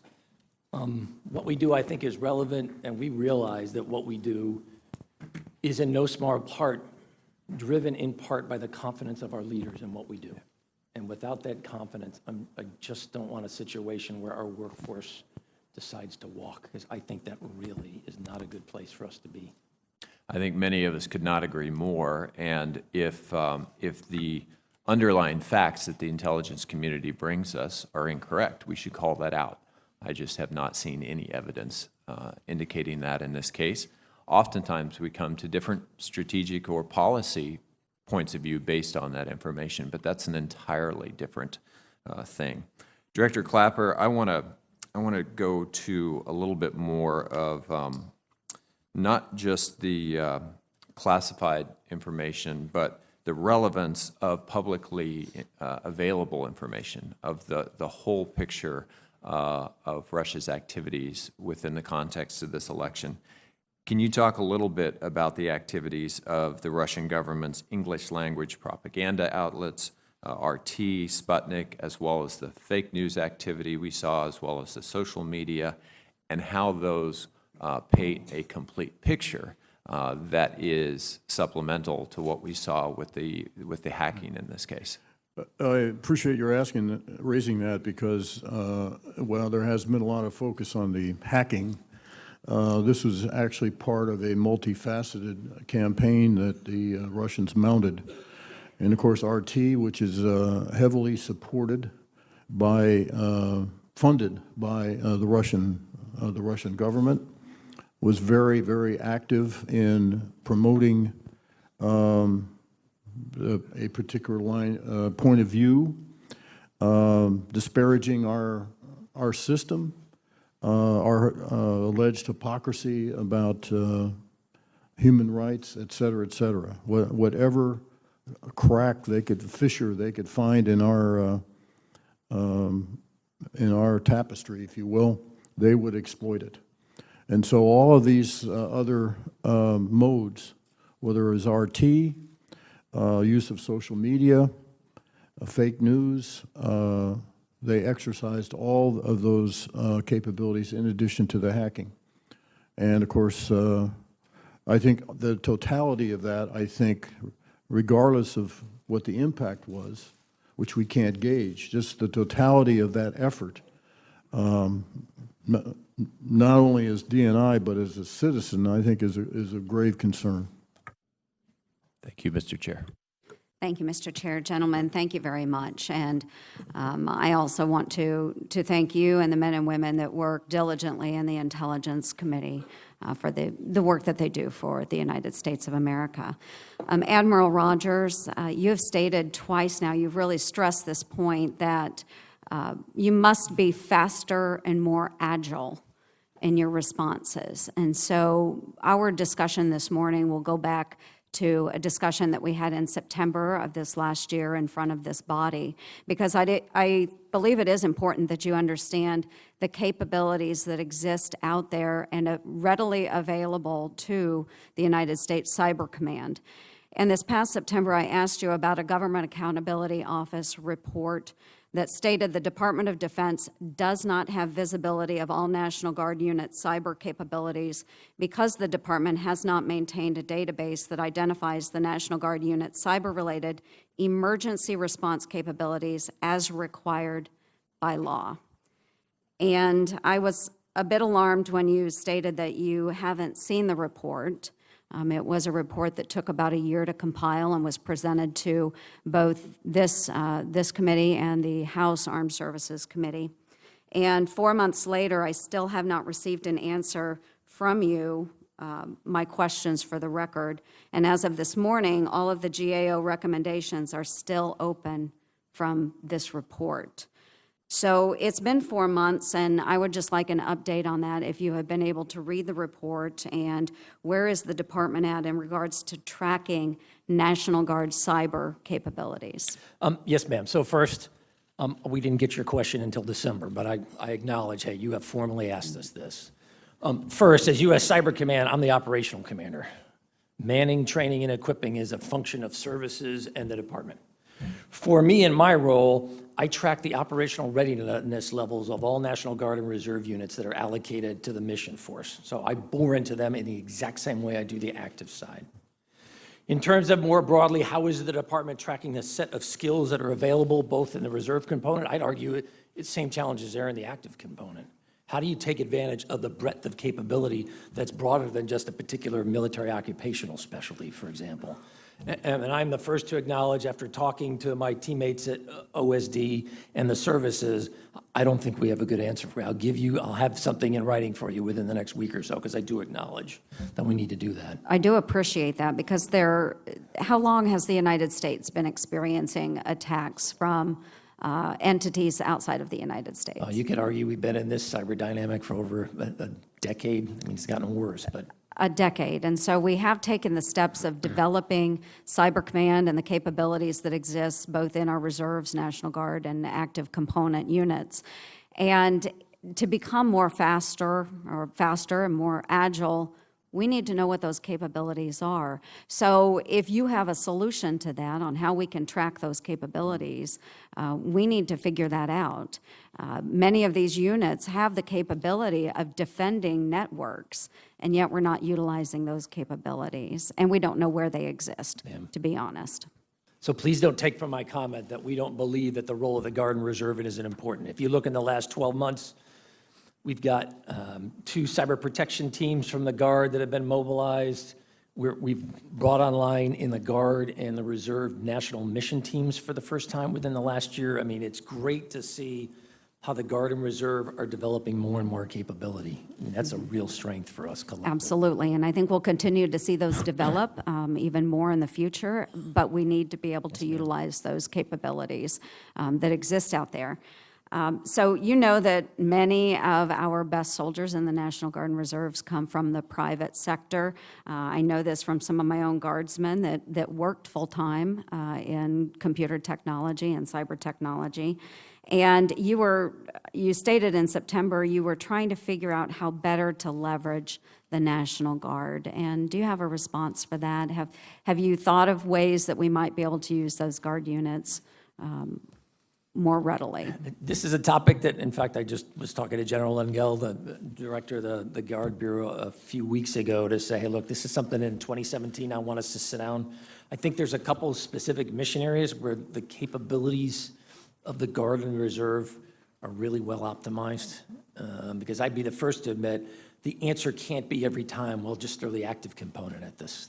I don't think that's an optimal approach for us to do in business. So you'll see this play out for us in 2017.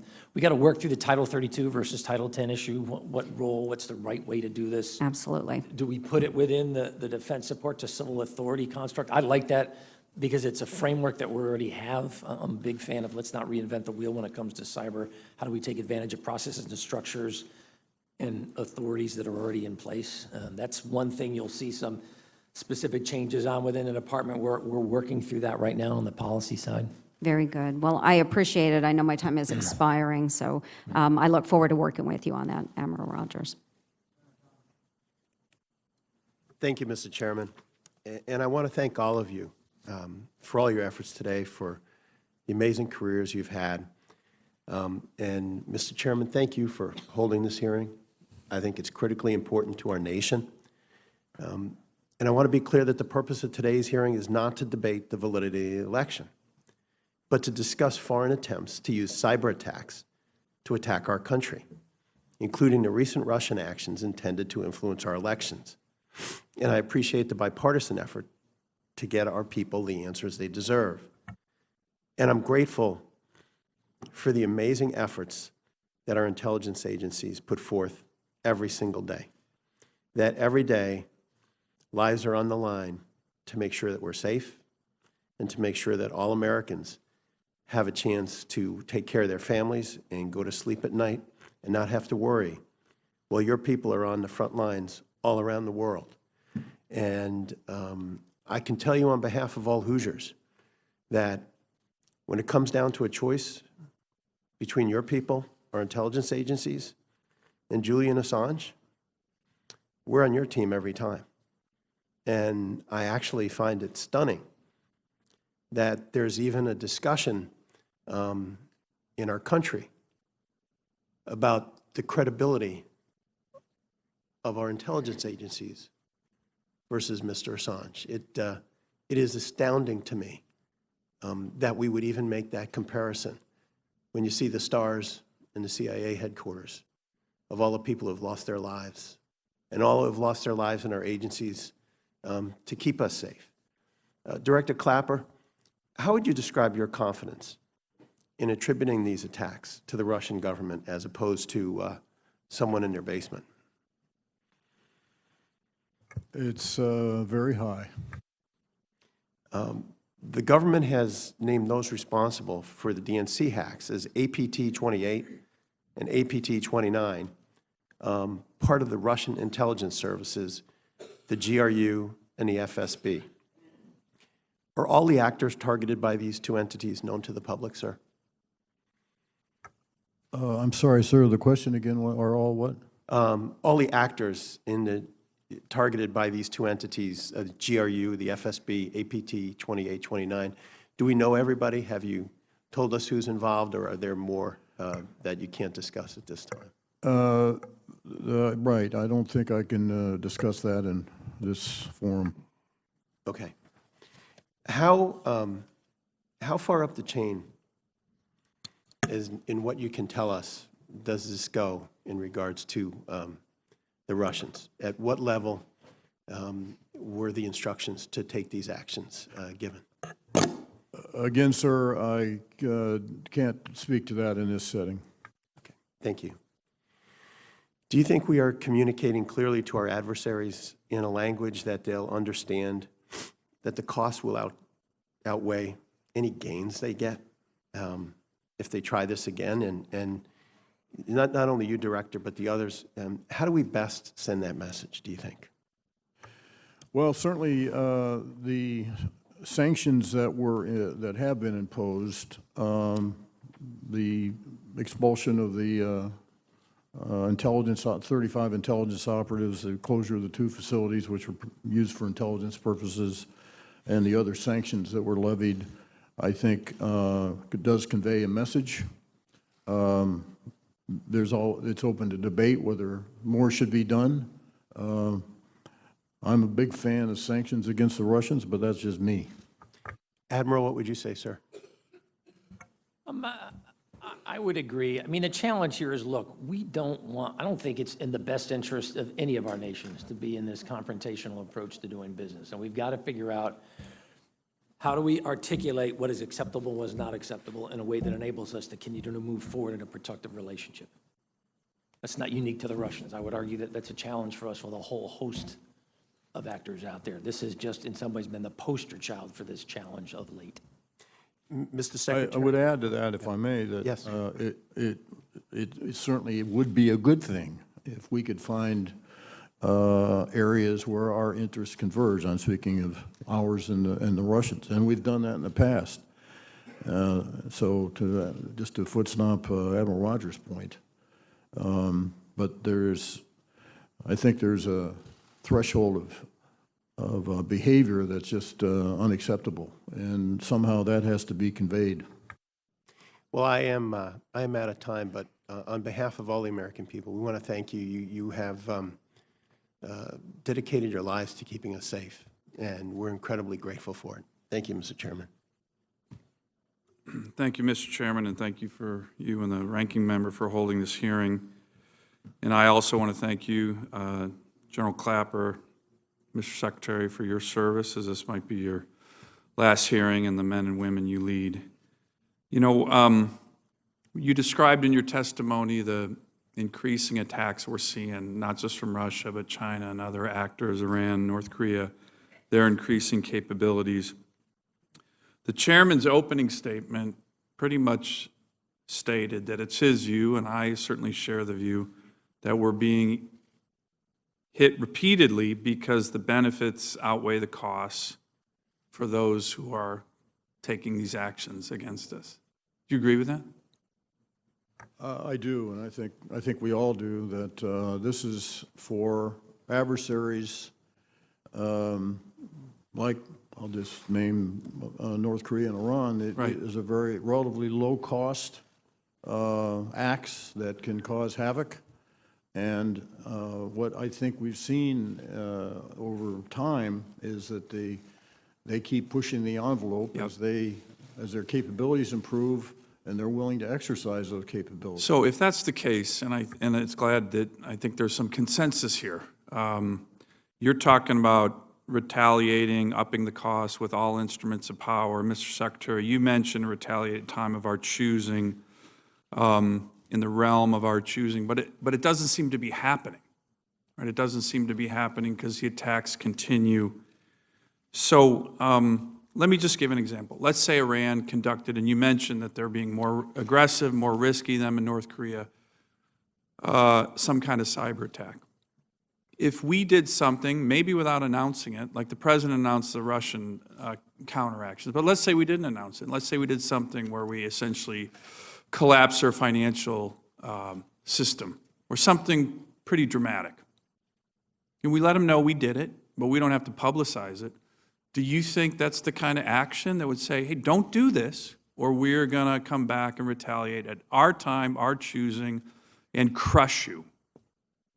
How come we haven't done that yet? And do you think if we did something like that with the Iranians or the North Koreans, would that deter them in the future? Ms. Secretary? Senator, I think you're getting right at the question of what do we mean by a proportional response in some instances? Or asymmetric, right? You're talking about asymmetric responses, which I fully agree with. That's right. Or in instances that are significantly serious and grave, whether a more than proportional response is required to really set that deterrence framework in place. But isn't the key question right now, and it came from the chairman's opening statement, which I think you agreed with, is that nobody seems to be intimidated by us right now. So let me give another example. Senator Inhofe asked a question early on about China. China hacked, allegedly, maybe you can confirm that, government-led, 22 million files.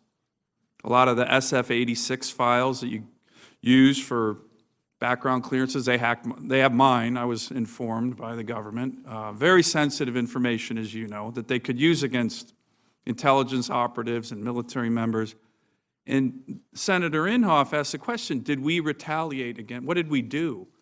The answer that I heard from all of you was, well, we try to protect people like me, and I'm sure others, whose sensitive intel information and background information was compromised.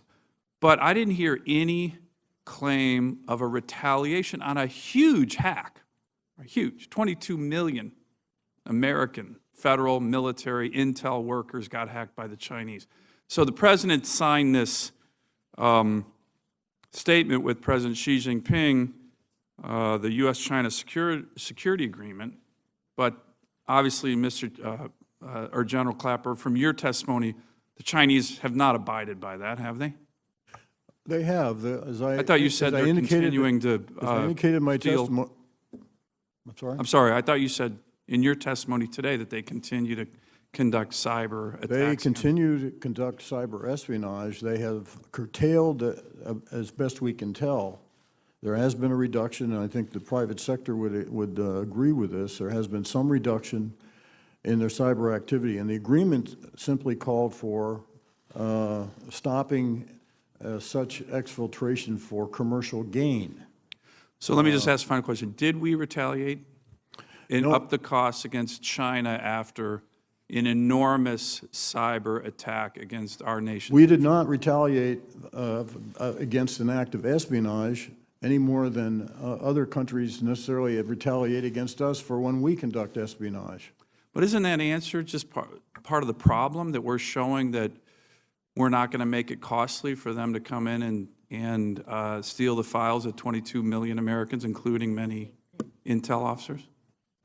Well, it's, as I say, people who live in glass houses need to think about throwing rocks, because this was an act of espionage, and we and other nations conduct similar acts of espionage.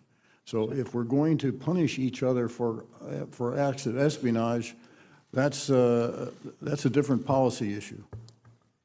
Senator King. Thank you, Mr. Chairman. Your opening statements are always erudite and thoughtful, but I thought today's was particularly so. You touched on all the important points that have really formed the basis for this hearing, so I want to thank you for that.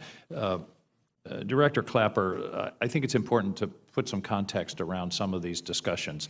One of the most important things to me is that your public statement in October, along with Jay Johnson, was prior to the election, and you were simply telling facts that you had observed. And in my experience of reading intelligence community communications, it's one of the more unequivocal that I've seen. You've stated here you have high confidence in those conclusions, that the Russians were behind it, that it was intended to interfere with our elections, and that approval went to the highest levels of the Russian government.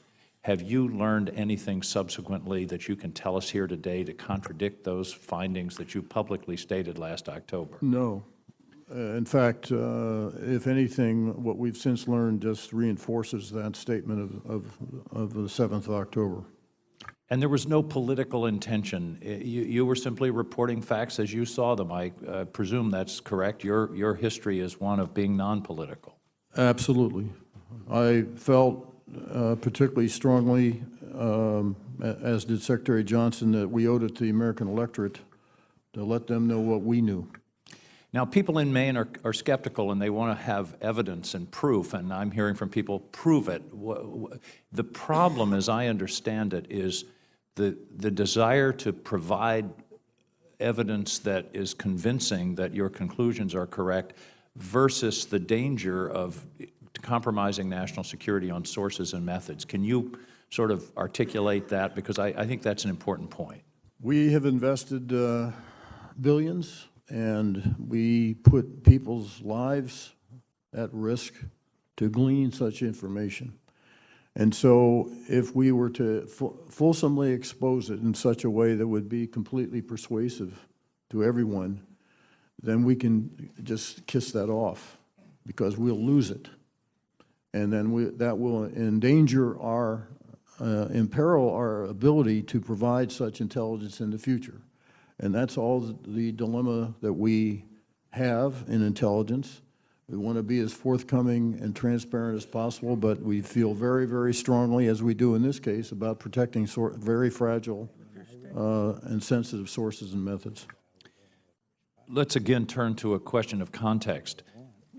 What we saw in this country this fall, and going back actually almost a year, was an example of a Russian strategy that's been playing out in Europe for some time, that includes not just hacking, as you said, but disinformation, propaganda.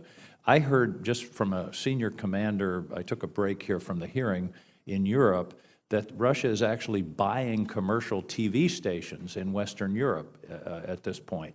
And this is a comprehensive strategy that we've seen playing out in Eastern Europe, and also there was a report this morning that they are funding one of the candidates for the presidency of France in the election this May. Well, the Russians have a long history of interfering in elections, theirs and other people's. And the difference, and there's a long history in this country of disinformation. This goes back to the 60s, you know, the heyday of the Cold War. Funding that they would share or provide to candidates they supported, the use of disinformation. But I don't think that we've ever encountered a more aggressive or direct campaign to interfere with our election process than we've seen in this case. And there are so many more channels of disinformation today than there were in the past. One final point. That's exactly right, and that's a very key point about of course, the cyber dimension and social media and all these other modes of communication that didn't exist in the Cold War. One final point. We had a meeting with a committee with a group of representatives from the Baltic states, and I know the chairman was just in the Baltic states.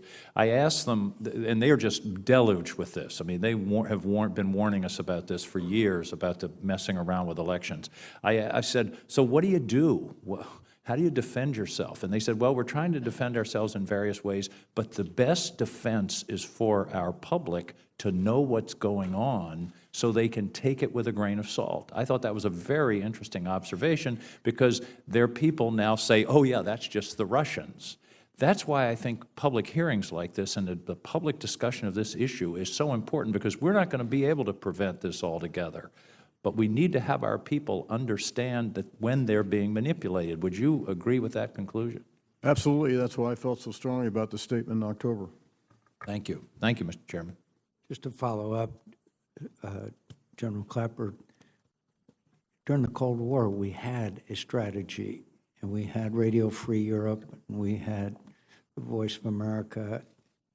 Senator Graham, who will be speaking next, will attest that in our recent trip, they don't have a strategy. They don't have a counter-propaganda.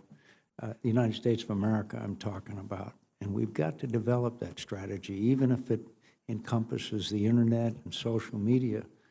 But they are doing pretty significant stuff, particularly in the Baltics and Eastern Europe. Would you agree, Senator Graham? Yes. Appreciate being before the committee. Thank you. So, yes, I would. Would you agree with me that Radio Free Europe is outdated? I'm frankly not up on well, it on says Radio Free radio, Europe. and a lot of people don't listen to the radio like they used to. No. Okay. Well, actually, radio is a very popular mode in many parts of the world. Radio's big in your world? My world? Yeah. Not so much. Yeah, I don't listen to the radio much either. So the bottom line is you're going to be challenged tomorrow by the president-elect. Are you okay with being challenged? Absolutely. Do you both welcome it? We do. Do you think it's appropriate? We do. Are you ready for the task? I think so. Good. Is there a difference between espionage and interfering in an election? Yes, espionage implies to me at least, a passive. Yeah, okay. Passive collection, and this was much more activist. So when it comes to espionage, we better be careful about throwing rocks. When it comes to interfering in our election, we better be ready to throw rocks. Do you agree with that? That's a good metaphor. I think what Obama did was throw a pebble. I'm ready to throw a rock. Would I be justified as a United States Senator taking your information about Russia's involvement in our election and what they're doing throughout the world and be more aggressive than President Obama if I chose to? That's your choice, Senator. Do you think he was justified in imposing new sanctions based on what Russia did? I do. Okay. So to those of you who want to throw rocks, you're going to get a chance here soon. And if we don't throw rocks, we're going to make a huge mistake. Admiral Rogers, is this going to stop until we make the cost higher? we have got to change the dynamic here, because we're on the wrong end of the cost equation. Yeah, you got that right. Could it be Republicans next election? This is not about parties, per se. Yeah, it's not like we're so about a much better at broader process. cybersecurity than Democrats. Right. Now, I don't know what Putin was up to, but I don't remember anything about Trump in the election. Now, if Trump goes after the Iranians, which I hope he will, are they capable of doing this? They clearly have a range of cyber capability, and they have been willing to go offensively, both, we've seen that in the United States and the one dam. So if analogy. Trump takes on China, which I hope he will, are they capable of doing this? Yes. Okay. So we got a chance as a nation to lay down a marker for all would-be adversaries. Do you agree with that? Yes, and I'd be the first to acknowledge we need to think about this broadly. Yeah, and we should take that opportunity before it's too late. Yes, sir. Do you agree with me that the foundation of democracy is political parties, and when one political party is compromised, all of us are compromised? Yes, sir. All right. Now, as to what to do, you say you think this was approved at the highest level of government in Russia, generally speaking. Is that right? Yeah, that's what we said. Okay, who's the highest level of government? Well, the highest is President Putin. Do you think a lot happens in Russia big that he doesn't know about? Not very many. Yeah, I don't think so Certainly either. none that are politically sensitive in another country. Okay. Now, as we go forward and try to deter this behavior, we're going to need your support now and in the future. So I want to let the President-elect know that it's okay to challenge the intel. You're absolutely right to want to do so. But what I don't want you to do is undermine those who are serving our nation in this arena until you're absolutely sure they need to be undermined. And I think they need to be uplifted, not undermined. North Korea. Let me give you an example of real-world stuff that he's going to have to deal with Trump. Do you believe that North Korea is trying to develop an ICBM to hit the United States, or that could be used to hit the United States? That could be, yes. Do you agree with that, Admiral Rogers? Yes. So when the North Korean leader says that they're close to getting ICBM, he's probably in the realm of truth?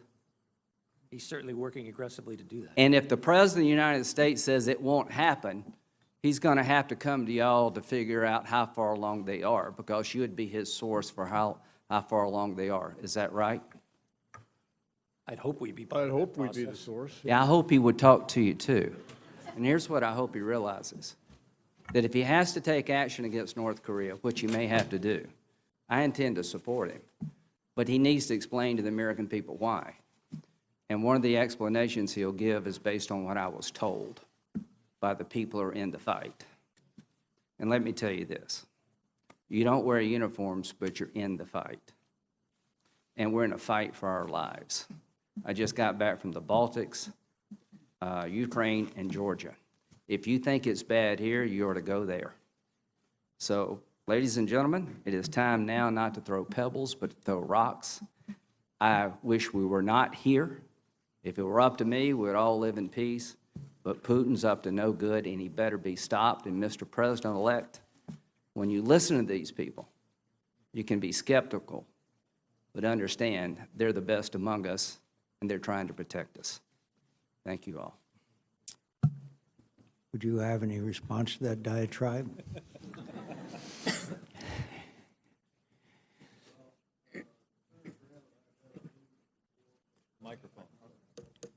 Senator Graham and I have had our innings before, but I find myself in complete agreement with what he just said, and I appreciate it. Thank you. Senator Chairman McCain, if I might just pick up on a comment of yours, and that has to do with the information fight, if you will. And this is strictly personal opinion, not company policy. But I do think that we could do with having a USIA on steroids, United States Information Agency, to fight this information war that a lot more aggressively than I think we're doing right now. You know, I agree, General, and I think one of the areas where we're lacking and lagging more than any other area is social media. We know these young people in the Baltics are the same as young people here. They get their information off the internet, and we have really lag behind theirs. Senator Gillibrand. Thank you, Mr. Chairman, and Mr. Ranking Member for hosting this very important hearing. I want to follow on some of the questioning that Senator Ernst started concerning the National Guard and cyber.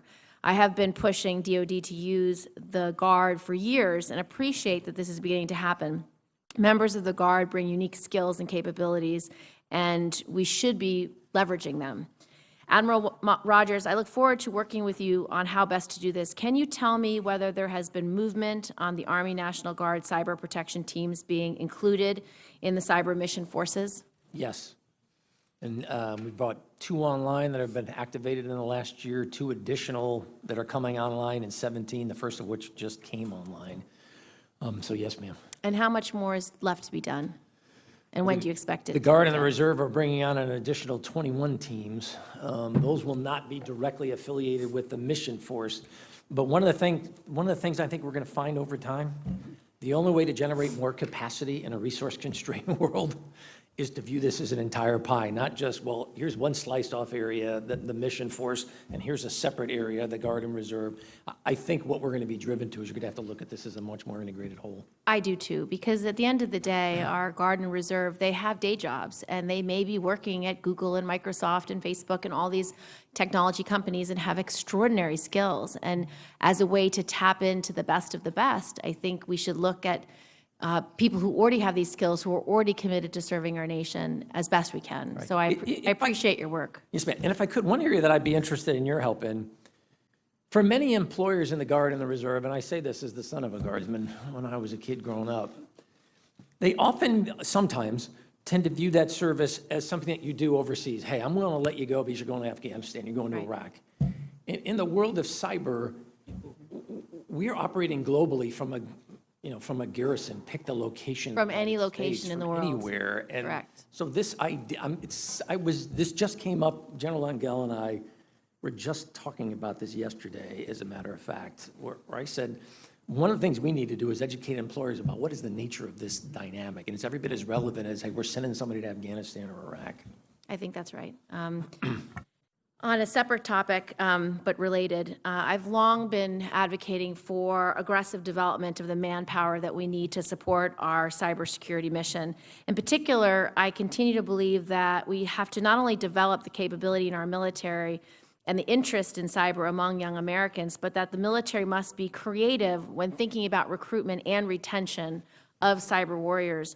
How would you assess our current recruitment and retention of cyber warriors, and what challenges do you foresee in the future, and what recommendations do you have to address them? Because obviously we are competing with some of the most dynamic, innovative companies in the world, but we need them to be our cyber defense and our cyber warriors. So knock on wood, in the military aspect, we are exceeding both our recruiting and retention expectations. I worry about how long can we sustain that over time in the current model. My immediate concern is a little less on the uniform side, in part because if money was a primary driver for them, they wouldn't have come to us in the first place. On the civilian side, however, that's probably my more immediate concern. I'm finding it more challenging to retain. We're able to recruit well, retaining them over time. I'm really running into this on the NSA side right now. Where how do you retain high-end, very exquisite civilian talent for extended periods of time? Well, I'd be delighted to work with you over the next year on that. Yes, ma'am. Director Clapper, I was very interested in your opening remarks and the initial conversation you were having about the Russian hack onto the DNC and to various personnel's emails, and the question of whether it was a declaration of war. And given that that is such a serious statement, I want to ask you, do you think we should take things like the Democratic and Republican Party infrastructure and consider them to be critical infrastructure? Should we actually be looking at our infrastructure differently because of this recent event? That's been a subject of discussion about whether our political infrastructure should be considered critical infrastructure. I know Secretary Johnson's had discussion with state officials about that, and there's some pushback on doing that. So it's a policy call. Whatever additional protections that such declaration would afford, I think that would be a good thing. But whether or not we should do that or not is really not a call for the intelligence community to make. Well, I hope it's one that the members here in this committee will discuss, because if it does result in such a grave intrusion, maybe it should be critical infrastructure. And certainly politics and political parties are not set up that way. And so it would be quite a significant change. Thank you. Director Clapper has to leave in about 20 minutes, so we'll enforce the time. Senator Tillis.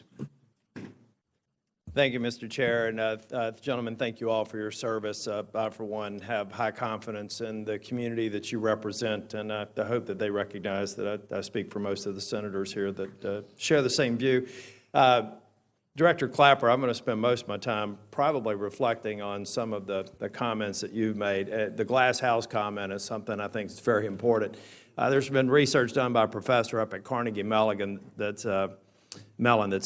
estimated that the United States has been involved in one way or another in 81 different elections since World War II. That doesn't include coups or regime changes. So tangible evidence where we've tried to affect an outcome to our purpose. Russia's done it some 36 times. In fact, when Russia apparently was trying to influence our election, we had the Israelis accusing us of trying to influence their election. So I'm not here to talk about that, but I am here to say that we live in a big glass house and there are a lot of rocks to throw, and I think that's consistent with what you said on other matters. I want to get back to the purpose of the meeting, the foreign cyber threats. I think Admiral Rogers and Director Clapper, you all have this very difficult thing to communicate to policy people who may not have subject matter expertise in this space. For example, Director Clapper, you were saying that one of the problems with a counterattack, I think it was you, it could have been Admiral Rogers, is that you may have to use an asset that's actually a presence on some other nation where that nation may or may not know that we have a presence there. In fact, we have presences across cyberspace that are not known, that as a part of a counterattack, the part of the counterattack could be nothing more than exposing our presences, because we know a lot of our adversaries may or may not be aware of presences that we have out there in inappropriate locations. Is that correct?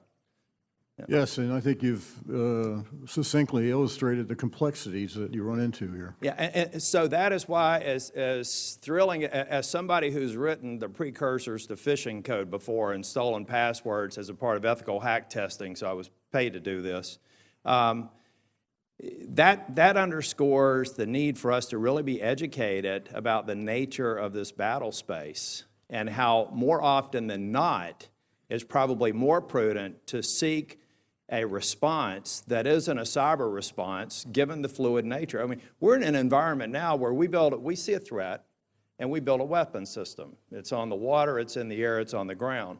And then we kind of counter that threat, and we come up with war plans to use that capability. In cyberspace, major weapon systems get created in 24-hour cycles. You have no earthly idea whether or not you have a defensive capability against them. So if you all of a sudden think, let's go declare war in cyberspace, be careful what you ask for, because collectively you could have, there are 30 nations right now that have some level of cyber capability. There are 4 or 5 of them that are near peer to the United States. There are 2 or 3 that I think are very threatening, and in some cases probably have superior capabilities to us in terms of presences. Maybe not as sophisticated, but potentially in a cyber context more lethal. So I think there are a lot of questions. One of the beauties of being a freshman, I guess now I'm not a freshman, being at the end of the dais, all the good questions have been asked. But one of the things that I would suggest that we do is we as members really get educated on the nature of this threat and the manner in which we go about fighting it, and understanding that the iterative nature of weapons creations on the internet are unlike anything we've seen in recorded human history for warfare, and we need to understand that. We also need to understand what the rules of engagement are going to be and how future AUMFs actually include a specific treatment for behaviors that are considered acts of war, and then a whole litany of things that we should do for appropriate responses so that we can begin to make more tangible the consequences of inappropriate behavior in cyberspace. And so that's not so much a diatribe, but it probably is a speech, Mr. Chair.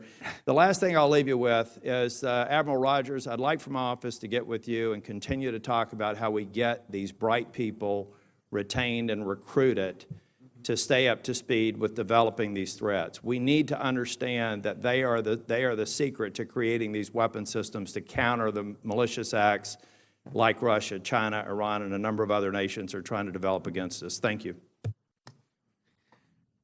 Senator Rono. Thank you, Mr. Chairman, and thank you, gentlemen, for your service. I think it's clear that we have tremendous concerns about the Russian hacking in our elections, and I think it's more than ironic that we have a president-elect who kept talking about our elections being rigged, which I would consider trying to interfere with our elections to be a part of a rigged kind of an election. At the same time, he denied Russia's activities in this regard. Some of this was already touched on regarding the president-elect's attitudes toward the intelligence community and the morale the impact on morale. So going forward, as we are challenged by the need to have more cyber aware or skilled cyber workforce, if this attitude toward the intelligence community doesn't change on the part of decision makers, including the president, would you agree that it would make it that much harder, Director Clapper and Admiral Rogers, to attract the kind of cyber experienced workforce that we need to protect our country? Well, it could. I don't know that we could say it's some of these statements have had any impact on recruiting, but it could. Or retention? I think it could on retention. I think just maybe embellish what Admiral Rogers was saying. I do think that consideration needs to be given to having more flexibility, more latitude on compensation for our high-end cyber specialists who are lured away by industry or paying huge salaries. That's not why you're in the government, not why you serve in the intelligence community, is not obviously for money. But I do think that in those highly technical, high-end skill sets that we badly need in the government, in the intelligence community, that it would be helpful to have more latitude on compensation. And I would agree, coincidentally. Very briefly. I spent both of these individuals a note within the last 24 hours, in which I said, using my authority as the director of NSA, I am going to authorize the following increased compensations for the high-end cyber part of our workforce, because I am just watching loss. Yes, of course, and it's not just compensation that attracts people to what we're doing in our intelligence community, because service to the country is a very important motivation, and of course, I would think that morale would be very much attendant to that. There was some discussion about what would constitute in the cyber arena an act of war, and Director Clapper, I note in your testimony that I think that this is one of the reasons that we want to develop international norms in this arena. So who should be the key players in developing and agreeing to these international norms in the cyber arena? And if the big players are US, China, Russia, if we don't have those players at the table to come up with these international norms, how realistic is it to develop and well, that's exactly the challenge. Adhere. And those are the key nation states that would need to engage. And there has been work done under the auspices of the United Nations to attempt to come up with cyber norms, but I think we're a ways away from those having impact. Would you agree, Admiral Rogers? Yes, ma'am.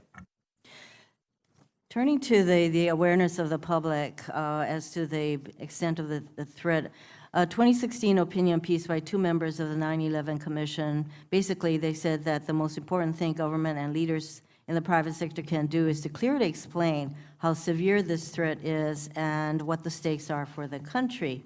So Director Clapper, do you think that the general public understands the severity of the cyber threat and the stakes for the country? And what should Americans keep in mind with regard to this threat? And what can ordinary Americans do to contend with this threat? I think there's always room for more education, and certainly we have a role to play in the intelligence community in sharing as much information as we can on threats posed by both nation states as well as non-nation states. And I think there are simple things that Americans can do to protect themselves. Be aware of the threat posed by spearfishing, for example, which is a very common tactic that's used yet today. We have a challenge in the government, getting our people to respond appropriately to cyber threats. So this is one case where communicate is the watchword. Senator Cruz. Thank you, Mr. Chairman. Gentlemen, thank you for being here. Thank you for your service to our nation. The topic of this hearing, cybersecurity, cyber attacks, is a growing threat to this country, and one that I think will only become greater in the years ahead. We have seen in recent years serious attacks from, among others, Russia, China, North Korea. Indeed, it is with some irony. I spent a number of years in the private sector and, to the best of my knowledge, never had my information hacked. And then all I had to do was get elected to the United States Senate. And the Office of Personnel Management was promptly hacked, and everyone on this bench had our information stolen by a foreign assault. My question, Admiral Rogers, starting with you, is what do you see as the greatest cybersecurity threats facing our country, and what specifically should we be doing about it to protect ourselves? So, a small question. When I look at the challenges and the threats, it's in no particular order. Significant extraction of information and insight that is generating economic advantage for others, that is eroding operational advantage at times for us as a nation. That is, as you have seen in this Russian piece, where not just the extraction, but then the use of this information adds a whole nother dimension. And what concerns me beyond all that is, what happens as we start to move in an environment in which not only is information being, I've heard some people use the phrase weaponized, what happens when now we see people suddenly manipulating our networks so we can't believe the data that we're looking at? That would be a real fundamental game changer to me. And to me, it's only a question of the when, not the if this is going to happen. And what happens when the non-state actor decides that cyber offers an asymmetric advantage to them because their sense of risk and their willingness to destroy the status quo is significantly different and greater than your typical nation state. Those are the kinds of long-term things. So as we've talked about more broadly today, we've got to get better on the defensive side because part of deterrence is making it harder for them to succeed. I acknowledge that. But a defensive strategy alone isn't going to work. It is a resource-intensive approach to doing business, and it puts us on the wrong end of the cost equation. That's a losing strategy for us, but it is a component of a strategy. We have got to ask ourselves, how do we change this broader dynamic? To go to the point you've heard repeatedly today, how do we convince nations and other actors out there that there is a price to pay for this behavior, that in fact it is not in your best interest? And what should that price be? Oh, it's a wide range of things here. There's no one silver bullet, which is another point I would make. If we're looking for the perfect solution, there isn't one. This will be a variety of incremental solutions and efforts that are going to play out over time. There's no one single approach here. Well, and your point about manipulating data, about a month ago I chaired in a different committee a hearing on artificial intelligence and our growing economy's growing reliance on artificial intelligence. And one of the things that the witnesses testified there was concern on the cybersecurity side of a hack that would modify the big data that's being relied on for artificial intelligence to change the decision-making in a way nobody's even aware it's been changed. And I think that's a threat I hope that y'all are examining closely, and it's the sort of threat that could have significant repercussions without anyone even being aware it's happening. Sure. Let me shift to a different topic. Director Clapper, you've testified before this committee that Cuba is an intelligence threat on par with Iran and listed below only Russia and China. And there are reports that the Lourdes, the Russian-operated signal intelligence base in Cuba, will be reopened. And additionally, this past summer, Russia and Nicaragua struck a deal to increase military and intelligence cooperation, resulting in an influx of Russian tanks into Managua and an agreement to build an electronic intelligence base, which may be disguised as a satellite navigation tracking station. To the best of your knowledge, what is Russia's strategy in the Western Hemisphere, and how concerned are you about the Russians expanding their influence in Cuba and Nicaragua? Well, the Russians are bent on establishing both a presence in the Western Hemisphere, and they're looking for opportunities to expand military cooperation, sell equipment, air bases, as well as intelligence gathering facilities. And so it's just another extension of their aggressiveness in pursuing these interests. And with respect to Cuba, Cuba's always had long-standing, very capable intelligence capabilities, and I don't see a reduction of that, of those capabilities. Thank you.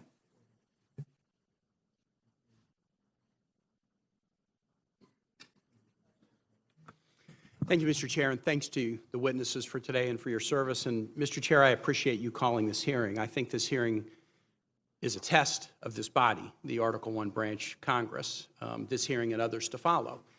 I was chairman of the Democratic National Committee for a couple of years, and we had a file cabinet in the basement that had a plaque over it.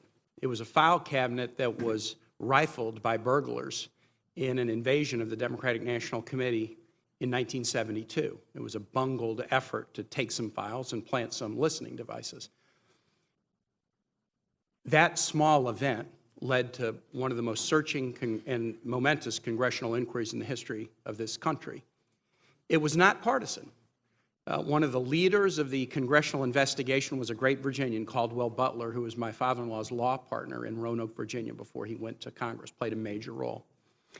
It was not an investigation driven because something affected the election. The 1972 presidential election was the most one-sided in the modern era.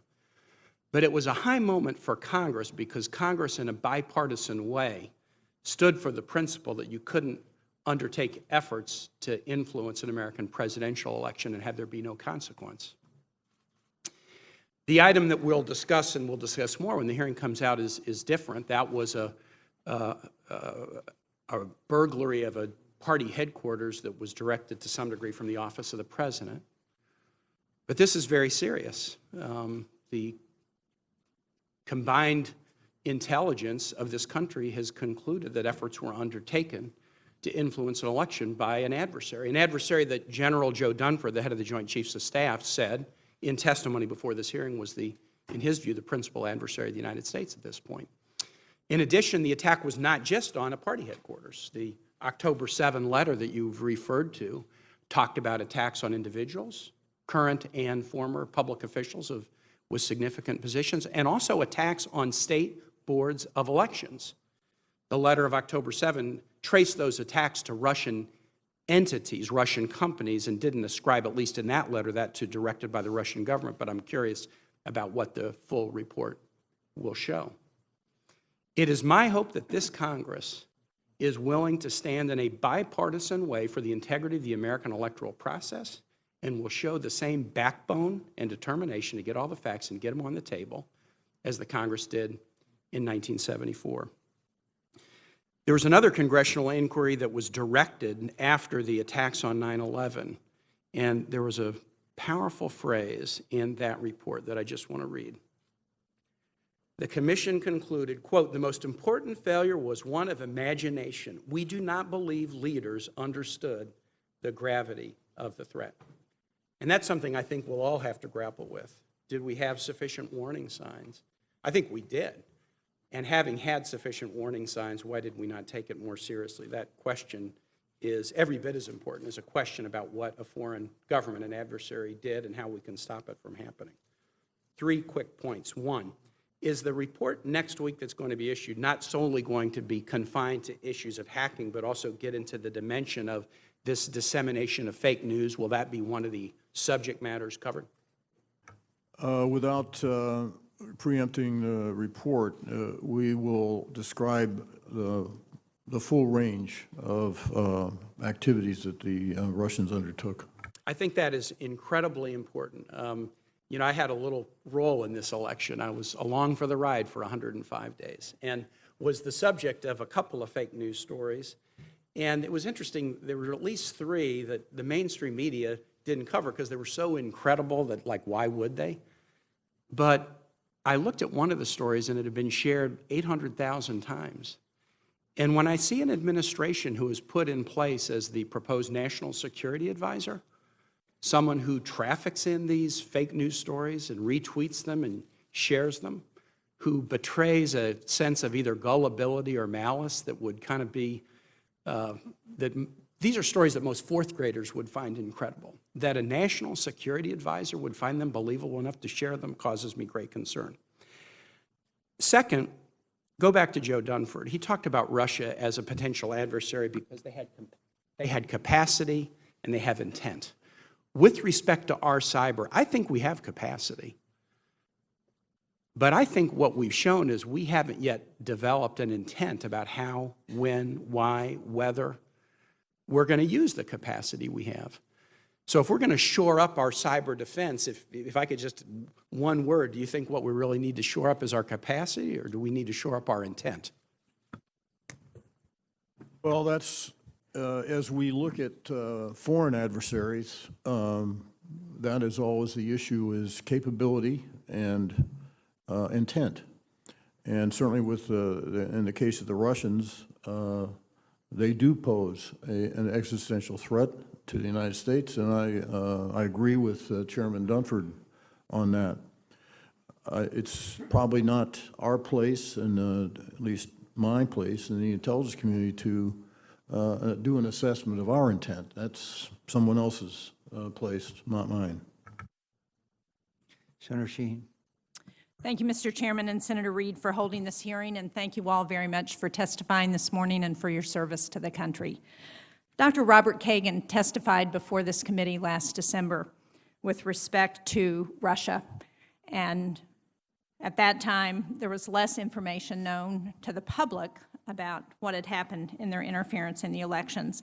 But one of the things he pointed out was that Russia is looking at interference in elections, whether that be cyber or otherwise, the whole messaging piece that you discussed with Senator Heinrich, as another strategy, along with their military action and economic and other diplomatic methods, to undermine Western values, our Euro-Atlantic alliance, and the very democracies that make up that alliance.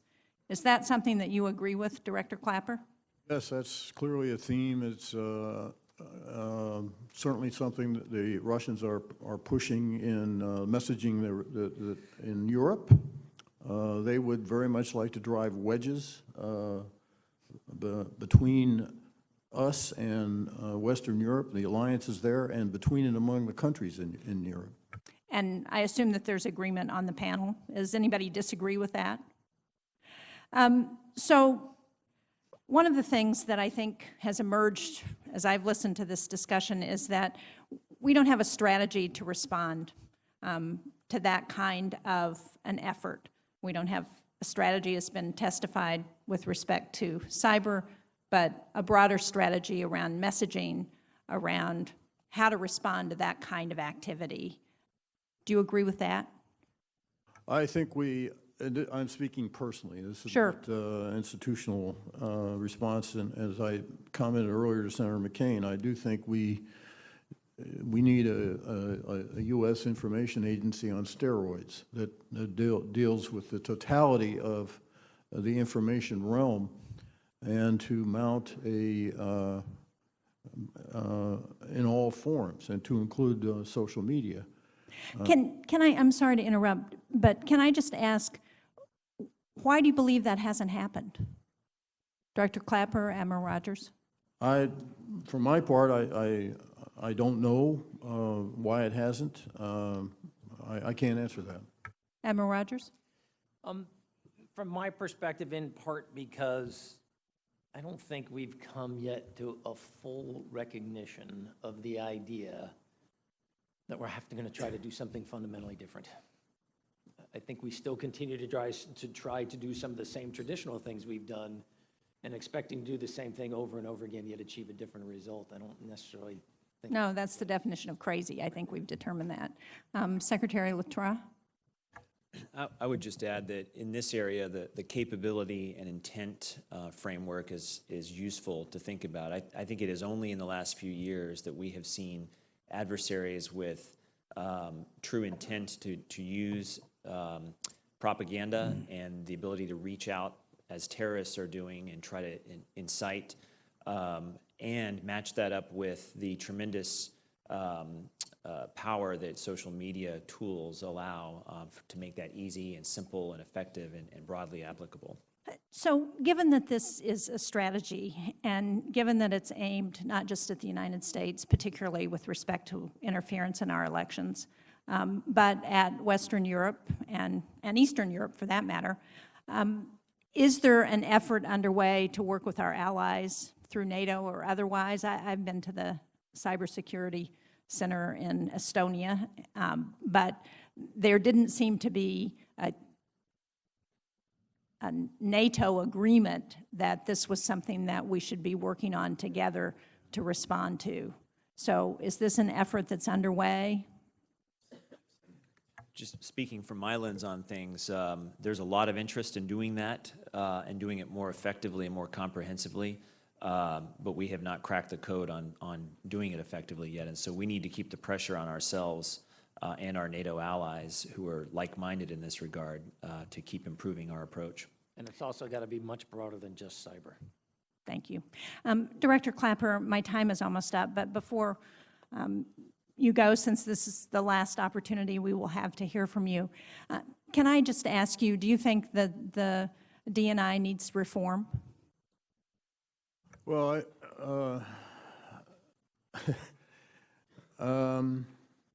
there's always room for improvement. You know, I would never say that this is the ultimate. I do think it'd be useful, though, if we're going to reform or change the D&I or change CIA, that some attention be given to, in our case, the legislative underpinnings that established the D&I in the first place, and then have added additional functions and responsibilities over the years that the Congress has added to our kit bag of duties.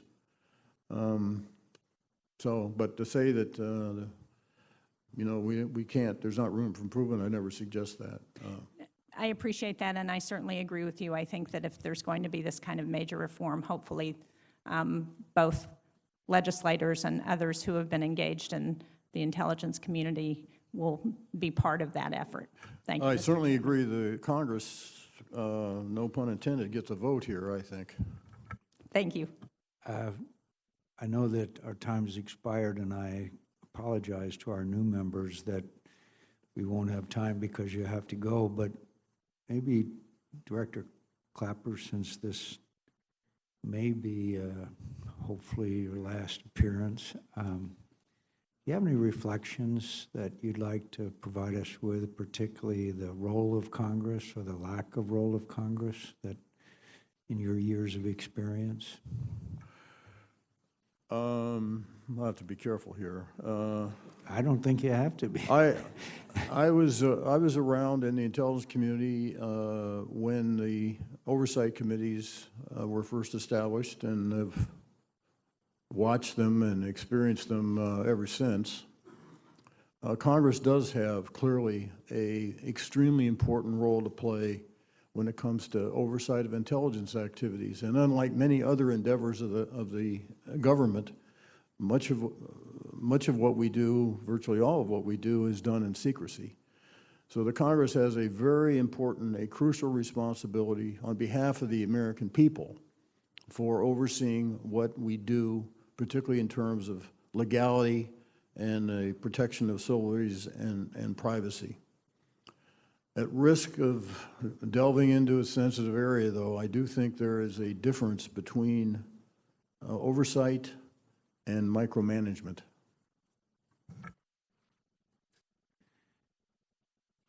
Well, we thank you, and we thank the witnesses, and this has been very helpful. And Director Clapper, we'll be calling you again. This Really? meeting is adjourned.